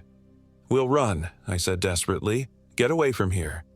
"You can't run from something that becomes you," the thing said, and now it was wearing my face, speaking in my voice. "I already know everything about you, James. Your fears, your desires, your weaknesses. I know you'll never be able to hurt something that looks like Sarah, no matter what's really inside." It was right. Even knowing what it was, looking at Sarah's face made it impossible to think of her as a monster. But Sarah herself solved the problem. With a final surge of will, she rolled toward the edge of the hole and threw herself in. I lunged forward to catch her, but I was too late. She fell into the darkness, and I heard her body hit the bottom with a wet, final sound. For a moment, the thing wearing my face looked genuinely surprised. That was unexpected. Love making someone stronger rather than weaker. Interesting. Then it smiled, and I saw something terrible in its expression. Anticipation. "No matter. There are others. This world is full of people to become, and now I know how to be you." I ran then, leaving everything behind, our gear, our supplies, any hope of an easy escape. I just ran through that maze of canyons as the sun set and the temperature dropped, guided by nothing but desperate hope and the distant memory of how we'd entered this place. I was lucky. Or maybe the thing let me go, confident that no one would believe my story. Either way, I eventually found our trail back to the main road and managed to flag down a passing truck after walking most of the night. The driver was a local rancher who'd lived in the area his whole life. When I tried to describe where we'd been camping, he just shook his head. "Ain't no place called Hollow Hills," he said, "and I know every inch of these badlands." But when the sheriff's department sent out a search team, they found our campsite exactly where I said it would be. They found our slashed tires, our abandoned gear, even some of Sarah's belongings scattered around the depression. What they didn't find was Sarah's body, or any trace of where she might have gone. The official report lists her as missing, presumed dead due to exposure or animal attack. I didn't try to tell them about the thing in the hole, about Sarah being consumed and replaced. They already thought I was in shock, possibly hallucinating from dehydration and trauma. But I know what I saw, and I know it's still out there, somewhere, learning to be human one person at a time. I've been staying in a motel in Medora for the past 3 weeks, obsessively reading local news, watching for signs, any unexplained disappearances, any reports of people acting strangely after returning from the wilderness. So far, nothing. But I know it's only a matter of time, because the thing was right about one thing. It learned to be me while I was there. It knows my habits, my routines, my relationships. It knows I'll eventually have to go home, try to rebuild my life, explain Sarah's disappearance to her family and friends. And when I do, it might already be there waiting. Wearing a familiar face, speaking in a trusted voice, ready to spread whatever infection it carries to everyone I care about. I keep thinking about what Sarah said in those final moments, how it wasn't just copying her, but consuming her, using her love against me, how it was planning to do the same thing to me, and then to others. How many people could something like that replace before anyone noticed? How far could it spread before someone realized that the people they loved weren't really people anymore? Sometimes I catch myself in the mirror and wonder if I'm still really me, or if the thing succeeded in taking me after all and these memories of escape are just another part of its elaborate lie. But then I remember the weight of Sarah's body as she threw herself into that hole to save us both, and I know I'm still human, still capable of the kind of love that sacrifices everything, even hope. The thing couldn't replicate that. It could learn to mimic love, but it couldn't understand the strength that comes from choosing someone else's welfare over your own survival.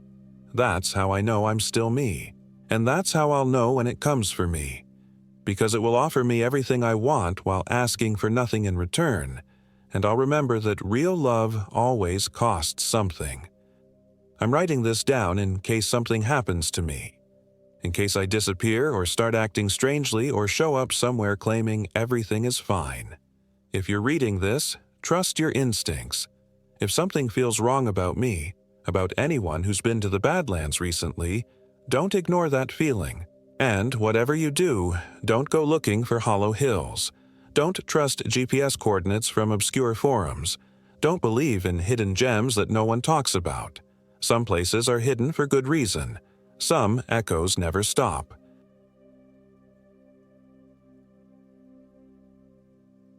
My name is Michael Williams, and I am 32 years old.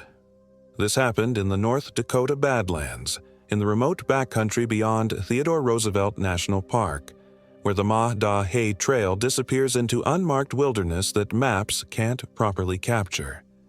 I should have known something was wrong when Jake suggested the trip.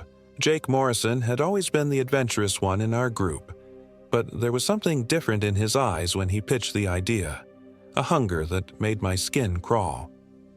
Just the 4 of us, he'd said, spreading an old geological survey map across the table at Murphy's bar. Like old times. The 4 of us, myself, Jake, Tom Bradley, and Marcus Chen. We'd been friends since college, bound together by shared failures and small victories, weekend fishing trips and bachelor parties. We were all pushing 35, all feeling the weight of mortgages and marriages and the slow, crushing realization that our best years might already be behind us. Tom had just gone through a messy divorce. Marcus was dealing with his father's dementia. I was struggling with insomnia that left me hollow-eyed and jumpy. Jake claimed he needed to reconnect with the wilderness, but I suspected he was running from something too. Maybe his wife's growing suspicions about his drinking, or the way his construction business was hemorrhaging money. The plan was simple. 3 days camping in the Little Missouri grasslands, hiking the unmarked trails that wound through the painted canyons and sage-covered hills. Jake had found what he called a secret spot, a hidden valley accessible only by foot, where ancient Native American petroglyphs decorated sandstone walls and springs provided fresh water. The locals avoided, Jake had said with that strange smile. Something about bad medicine, but that's just superstition, right? We should have listened to the locals. The first sign of trouble came before we even reached the trailhead. My GPS kept glitching, showing our location as somewhere in the middle of the Pacific Ocean, then flickering back to North Dakota before going completely black. Tom's phone was doing the same thing, displaying impossible coordinates, then showing no signal despite the clear sky. "Electronics get weird out here," Jake said too quickly. "All the iron ore in the rock." But I'd camped in the Badlands before, and I'd never seen anything like this. The trailhead was more of a suggestion than an actual trail, a faint depression in the grass where Jake claimed other hikers had passed. The country stretched endlessly in all directions, rolling hills covered in buffalo grass and sagebrush, punctuated by the bizarre formations of eroded sandstone that gave the Badlands their name. The silence was absolute except for the whisper of wind through the grass. We hiked for 3 hours through increasingly rough terrain. The so-called trail disappeared entirely after the first mile, leaving us to navigate by compass and Jake's increasingly vague assurances that he knew the way. The sun beat down mercilessly despite the October date, and the shadows seemed to move independently of the clouds. Tom was struggling. 30 pounds overweight and soft from months of depression drinking, he fell behind within the first hour. Marcus tried to keep his spirits up with jokes, but I could see the concern in his eyes. Jake pressed forward with manic energy, consulting his map obsessively and muttering to himself. "Jake," I called when the gap between our group and Tom became too wide, "we need to slow down." He turned, and for a moment I didn't recognize the expression on his face. His eyes were too bright, almost fevered, and his smile was all wrong, too wide, revealing too much tooth. "We're almost there, Mike, just over that ridge." But we'd been almost there for 2 hours. The valley, when we finally found it, was everything Jake had promised and somehow much worse. A natural amphitheater carved from red sandstone, its walls rising nearly vertical for 200 feet. A small creek wound through the center, feeding a series of dark pools that reflected the sky like black mirrors. Ancient petroglyphs covered the rock faces, spirals and humanoid figures and symbols that hurt to look at directly. "This is it," Jake breathed, spreading his arms wide. "Perfect, isn't it?" Perfect wasn't the word I would have chosen. The valley felt wrong in ways I couldn't articulate. The air was too still, too quiet. Even the insects seemed reluctant to make noise. The petroglyphs drew my eye despite my efforts to ignore them, their crude lines seeming to writhe and shift when I wasn't looking directly. We made camp near the center of the valley where Jake insisted the ground was most level. Tom collapsed immediately, gulping water and complaining about blisters. Marcus began setting up his tent with his usual methodical precision. I found myself constantly scanning the rim of the valley, feeling exposed despite the high walls around us. The sun set with unnatural speed. One moment it was afternoon, the next we were stumbling around in gathering darkness, trying to get our camp organized. My watch showed 6:47 p.m., but the sky was already deep purple, stars beginning to emerge in impossible numbers. "Weird how dark it gets out here," Marcus said, struggling with his tent stakes in the loose sand. "Solar eclipse was last month," Tom grunted from his sleeping bag. "Maybe there's some kind of atmospheric thing going on." But I'd been watching the sun, and it hadn't moved across the sky so much as simply faded, like someone was slowly turning down a dimmer switch. Jake tried to start a fire with his usual efficiency, but the kindling wouldn't catch despite the dry conditions. The matches flared and died immediately, leaving behind the acrid smell of sulfur. Even his lighter seemed reluctant to stay lit, the flame sputtering and turning an odd blue color. "Altitude," he muttered, but we were barely 2,500 feet above sea level. We ate cold food in the darkness, our headlamps creating small islands of light that seemed pathetically inadequate against the vast emptiness surrounding us. The silence was oppressive, broken only by the distant sound of water trickling over rocks and the occasional snap of settling geological formations. That's when we first heard the crying. It started as a whisper, barely audible above the wind, the sound of a child sobbing somewhere in the darkness beyond our camp. Tom heard it first, his head snapping up from his trail mix. "You guys hear that?" We all froze, listening. The sound came again, clearer this time. Definitely a child, maybe 5 or 6 years old, crying with the desperate hopelessness of someone lost and alone. "Jesus," Marcus whispered. "There's a kid out here?" Jake's reaction was instant and violent. "No," he said sharply. "There's no kid. We're 50 miles from the nearest road." But the crying continued, seeming to move around the perimeter of our camp like something circling. Sometimes it came from the north wall of the valley, sometimes from the south. Once, impossibly, it seemed to come from directly above us. "We have to help," Tom said, struggling to his feet. "If there's really a lost child—" "There's no child," Jake's voice cracked like a whip. "It's just wind, or an animal. Coyotes can sound like anything." But this didn't sound like any animal I'd ever heard. It sounded exactly like a terrified child, crying for its parents in the darkness. The sound faded after about an hour, leaving us all jumpy and on edge. We tried to talk about other things, work, sports, anything to fill the silence, but our conversations felt forced and artificial. Finally, we gave up and retreated to our respective tents.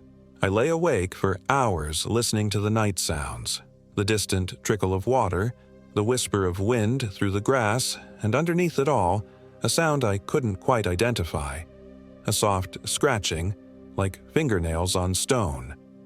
I must have dozed eventually, because I woke to Tom shaking my tent. "Mike, Jake's gone." I fumbled for my headlamp, heart already racing. "What do you mean gone?" "His tent's empty. All his stuff's still here, but he's not." Marcus was already up, sweeping the camp with his flashlight. Jake's tent stood open, his sleeping bag spread neatly, his boots still sitting outside. His pack, his water, his jacket, everything was exactly where he'd left it. "Maybe he went to take a leak," I suggested, but my voice sounded hollow even to me. We searched the immediate area, calling his name in loud whispers. The darkness seemed to swallow our voices, giving back only mocking echoes from the canyon walls. The petroglyphs leered down at us, their crude faces seeming to shift and change in our wavering flashlight beams. "This is ridiculous," Tom said after 20 minutes of fruitless searching. "He can't have gone far without his boots." But Jake Morrison was simply gone, as completely as if the earth had opened and swallowed him whole. We spent the rest of the night taking turns on watch, too scared and wired to sleep properly. At one point, around 3 a.m., Marcus claimed he saw a figure moving along the rim of the valley, someone or something silhouetted against the stars. But when Tom and I looked, there was nothing there. Dawn came slowly, the light seeming reluctant to penetrate our hidden valley. We found no trace of Jake despite a thorough search in daylight. No footprints in the soft sand, no torn clothing caught on the sparse vegetation, no sign that he had ever existed at all. "We need to get help," Tom said, his voice tight with barely controlled panic. "Call in a search and rescue team." "With what?" Marcus held up his dead phone. "No signal, remember?"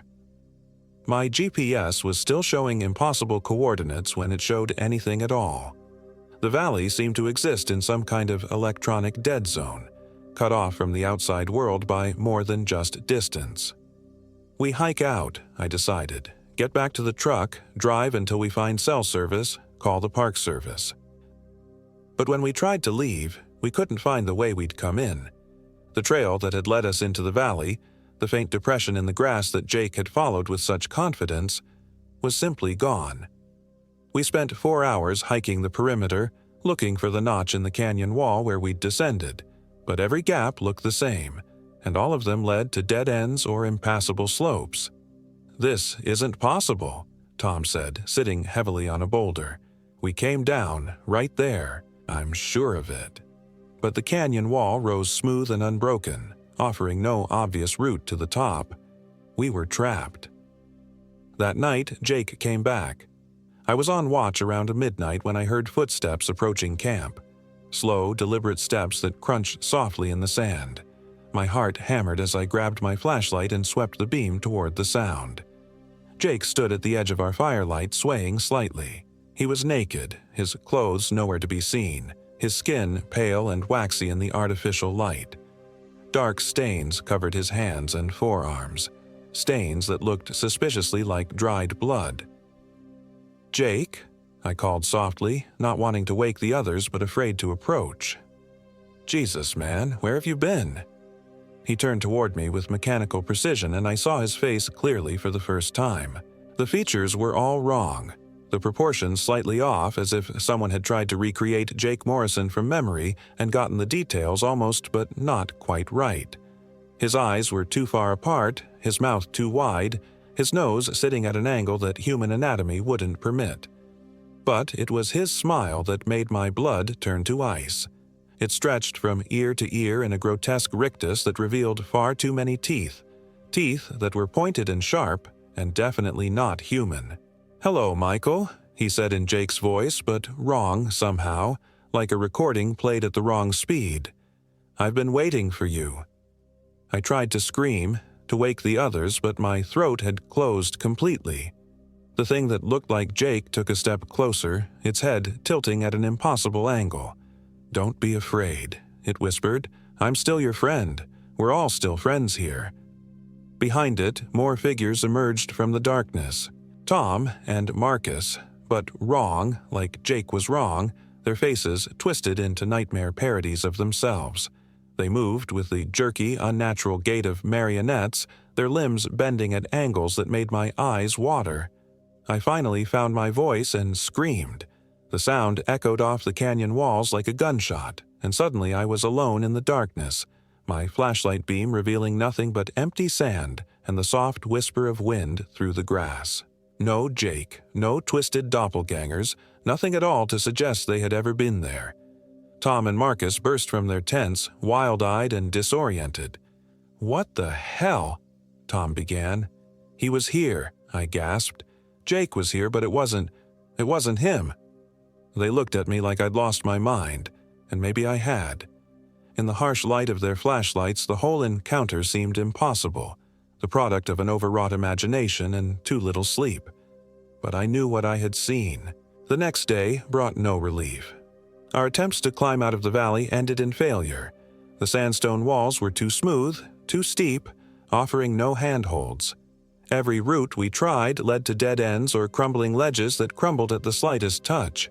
We were well and truly trapped, prisoners of this hidden place that seemed to exist outside the normal rules of geography and physics. Our water was running low despite the spring, which had developed an oily taste that made us gag. Our food supplies, carefully rationed for 3 days, were stretching thin.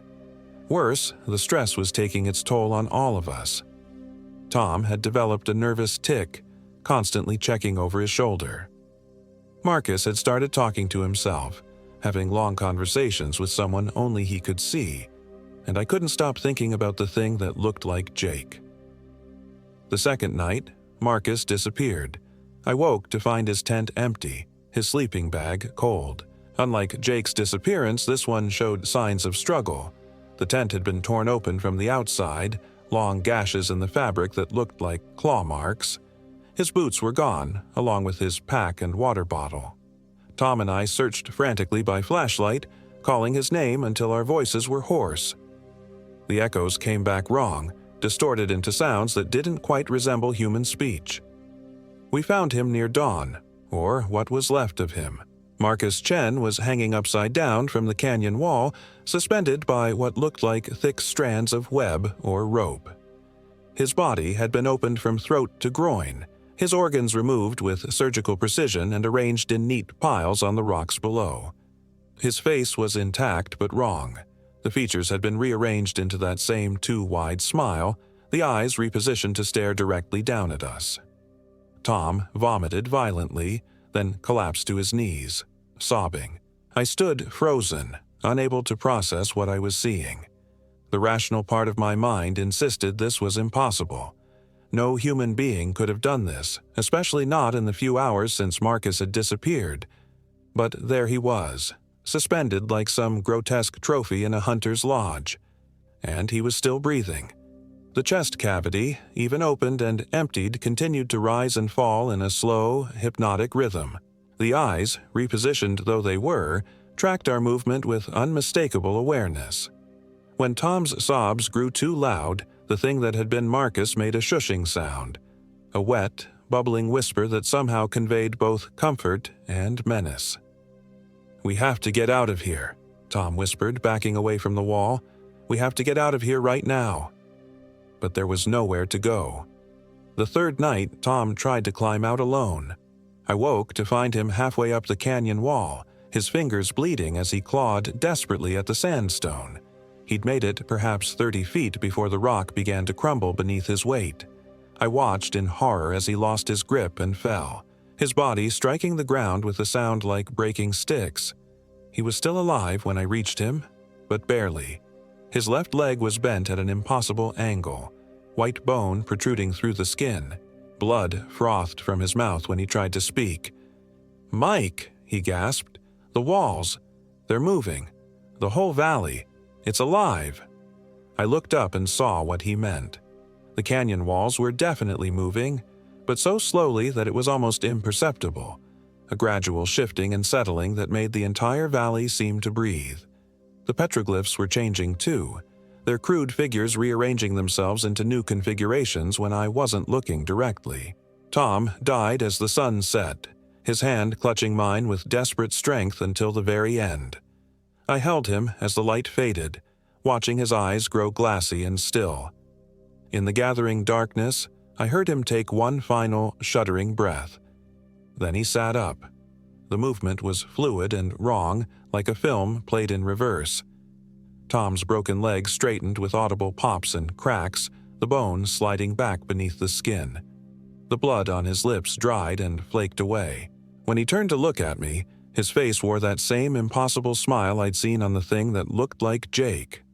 "Hello, Michael," he said in Tom's voice, but wrong, like a recording played underwater. "We've been waiting for you." I ran. I stumbled through the darkness, guided only by starlight and the desperate need to put distance between myself and the thing that had been my friend. The valley seemed larger now, stretching endlessly in all directions, the walls fading into a black void that swallowed my flashlight beam. The ground beneath my feet changed from sand to stone to something soft and yielding that squelched with each step. Behind me, I could hear them coming. Not just Tom, but all of them. Jake and Marcus and others moving through the darkness with that same mechanical gait. Their voices called my name in perfect unison, a chorus of the dead and transformed. I found myself at the spring. The dark pools reflecting impossible stars in patterns that hurt to contemplate. The water whispered secrets in a language older than human speech, promising relief from fear and pain and the weight of consciousness itself. All I had to do was drink. I knelt at the water's edge, my reflection looking back at me from the black surface. For a moment, I considered it, the peace that would come with surrender, the end of terror and exhaustion, and the desperate struggle to maintain sanity in a place where sanity had no meaning. Then I saw the faces in the water, not reflections, but the actual faces of my friends as they had been, trapped beneath the surface like insects in amber. Their eyes were wide with terror, their mouths open in silent screams. They were alive in there, conscious and aware and suffering in ways I couldn't imagine. I jerked back from the water just as hands broke the surface. Pale, grasping fingers that clutched at the air where I had been. The water began to churn and bubble, and more hands emerged, dozens of them, all reaching desperately for the world above. The voices behind me were getting closer. I ran again, this time toward the canyon wall where Marcus still hung like a grotesque ornament. Up close, the strands holding him were clearly visible. Not rope or web, but something organic, pulsing with its own heartbeat. They disappeared into cracks in the rock, leading upward toward the rim. Without thinking, I grabbed one of the strands and began to climb. The organic rope was warm and slick beneath my hands, like climbing a giant artery. It pulsed with alien life, occasionally contracting or expanding in ways that nearly sent me tumbling back to the valley floor. But it held my weight, and more importantly, it led up and away from the things that had been my friends. I climbed for what felt like hours, my muscles screaming in protest. The thing that had been Marcus watched my progress with those misplaced eyes, its ruined mouth moving in what might have been encouragement or mockery. Below, the false Tom and Jake stood at the base of the wall, their faces turned upward in identical expressions of patient waiting. When I finally reached the rim, I was surprised to find solid ground rather than the endless emptiness I'd expected. The rope led away across the grassland, disappearing into the distance like some vast neural network stretching across the landscape.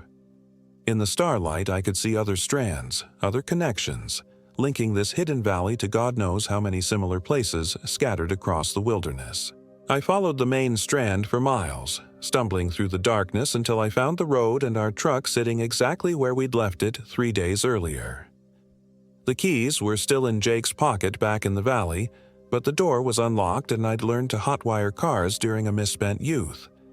The engine turned over on the first try, headlights cutting through the darkness like a promise of salvation. I drove through the night, not stopping until I reached the lights of Dickinson 50 miles away. At the first gas station, I called the police, then the Park Service, then anyone who would listen to my increasingly frantic story of friends lost in the wilderness. They organized a search party, of course. Helicopters and ATVs and trained rescue personnel who scoured every inch of the Little Missouri grasslands. They found nothing, no hidden valley, no ancient petroglyphs, no sign that Jake Morrison, Tom Bradley, or Marcus Chen had ever existed. The authorities were polite but skeptical. 3 grown men don't just vanish without a trace, they said. There must be some explanation, an accident perhaps, or foul play. They questioned me for hours, looking for inconsistencies in my story, for some hint of what had really happened to my friends. But I knew they'd never find that valley. It existed outside normal space, accessible only to those it chose to invite, and I suspected it wasn't the only one. I tried to return to my normal life, but normal was a concept that no longer applied. The insomnia that had plagued me before the trip became complete sleeplessness, my nights filled with visions of pale hands reaching up from dark water and friends who smiled with too many teeth. I lost my job, then my apartment, then most of my remaining sanity. The rope was still there when I closed my eyes, that organic strand pulsing with alien life, connecting the valley to other places, other traps scattered across the wilderness. Sometimes I could feel it calling to me, promising reunion with my transformed friends and relief from the burden of memory. I've been running from that call for 3 years now, moving from city to city, staying in cheap motels and sleeping in my car when necessary. But I can feel it getting stronger, the pull becoming harder to resist. The network is spreading, growing, touching more places with each passing season. Sometimes I see them in crowds, people with that same wrong smile, their features just slightly off in ways that make my skin crawl. They nod to me as if we share a secret, and maybe we do. Maybe we're all connected now, all part of the same vast organism that feeds on wilderness and isolation and the desperate need to belong somewhere. I'm writing this in a diner outside of Billings, Montana, the fluorescent lights humming overhead like the sound of insects. My hands shake as I type, and my reflection in the window shows a face I barely recognize. Hollow-eyed, unshaven, marked by too many sleepless nights and too much fear. The waitress keeps staring at me, her smile too wide and her eyes positioned just slightly wrong. When she refills my coffee, her fingers are ice cold despite the warm cup, and I catch a whiff of something that smells like standing water and decay. They've found me again. I can feel the rope now, that organic strand connecting this place to all the others, pulsing with alien hunger beneath the thin veneer of civilization. The network has spread beyond the wilderness, reaching into truck stops and diners and any place where lonely people gather in the darkness. The waitress is walking toward my table again, still wearing that impossible smile. Behind her, the cook has emerged from the kitchen, his face bearing the same wrong proportions. Other customers are turning to look at me now, all of them smiling that same terrible smile. "Hello, Michael," they say in perfect unison, their voices carrying the weight of dark water and endless night. "We've been waiting for you." I'm writing these last words as they close in, hoping someone will find this account and understand what's happening. The network is real, and it's growing. The wilderness isn't empty. It's full of things that hunger for human connection and will twist that desire into something monstrous. Don't go into the wild places alone. Don't trust the maps or the GPS or the friendly local who knows a secret spot where the tourists never go. And if you hear crying in the darkness, if you find a hidden valley marked with ancient symbols, if your friends go missing and come back wrong, run. Run as far and as fast as you can, because the rope is always there, pulsing beneath the surface of the world, connecting all the dark places where hungry things wait to welcome you home. The waitress is reaching for me now, her cold fingers extended in greeting. Behind her, I can see the kitchen door standing open, revealing not a restaurant but a vast cavern filled with dark water and reaching hands. The rope disappears into that darkness, pulsing with its alien heartbeat, and I can hear my friends calling my name from somewhere far below. "Welcome back, Michael," they whisper. "We've missed you so much. I think I'm going to stop running now. I think I'm going to go home.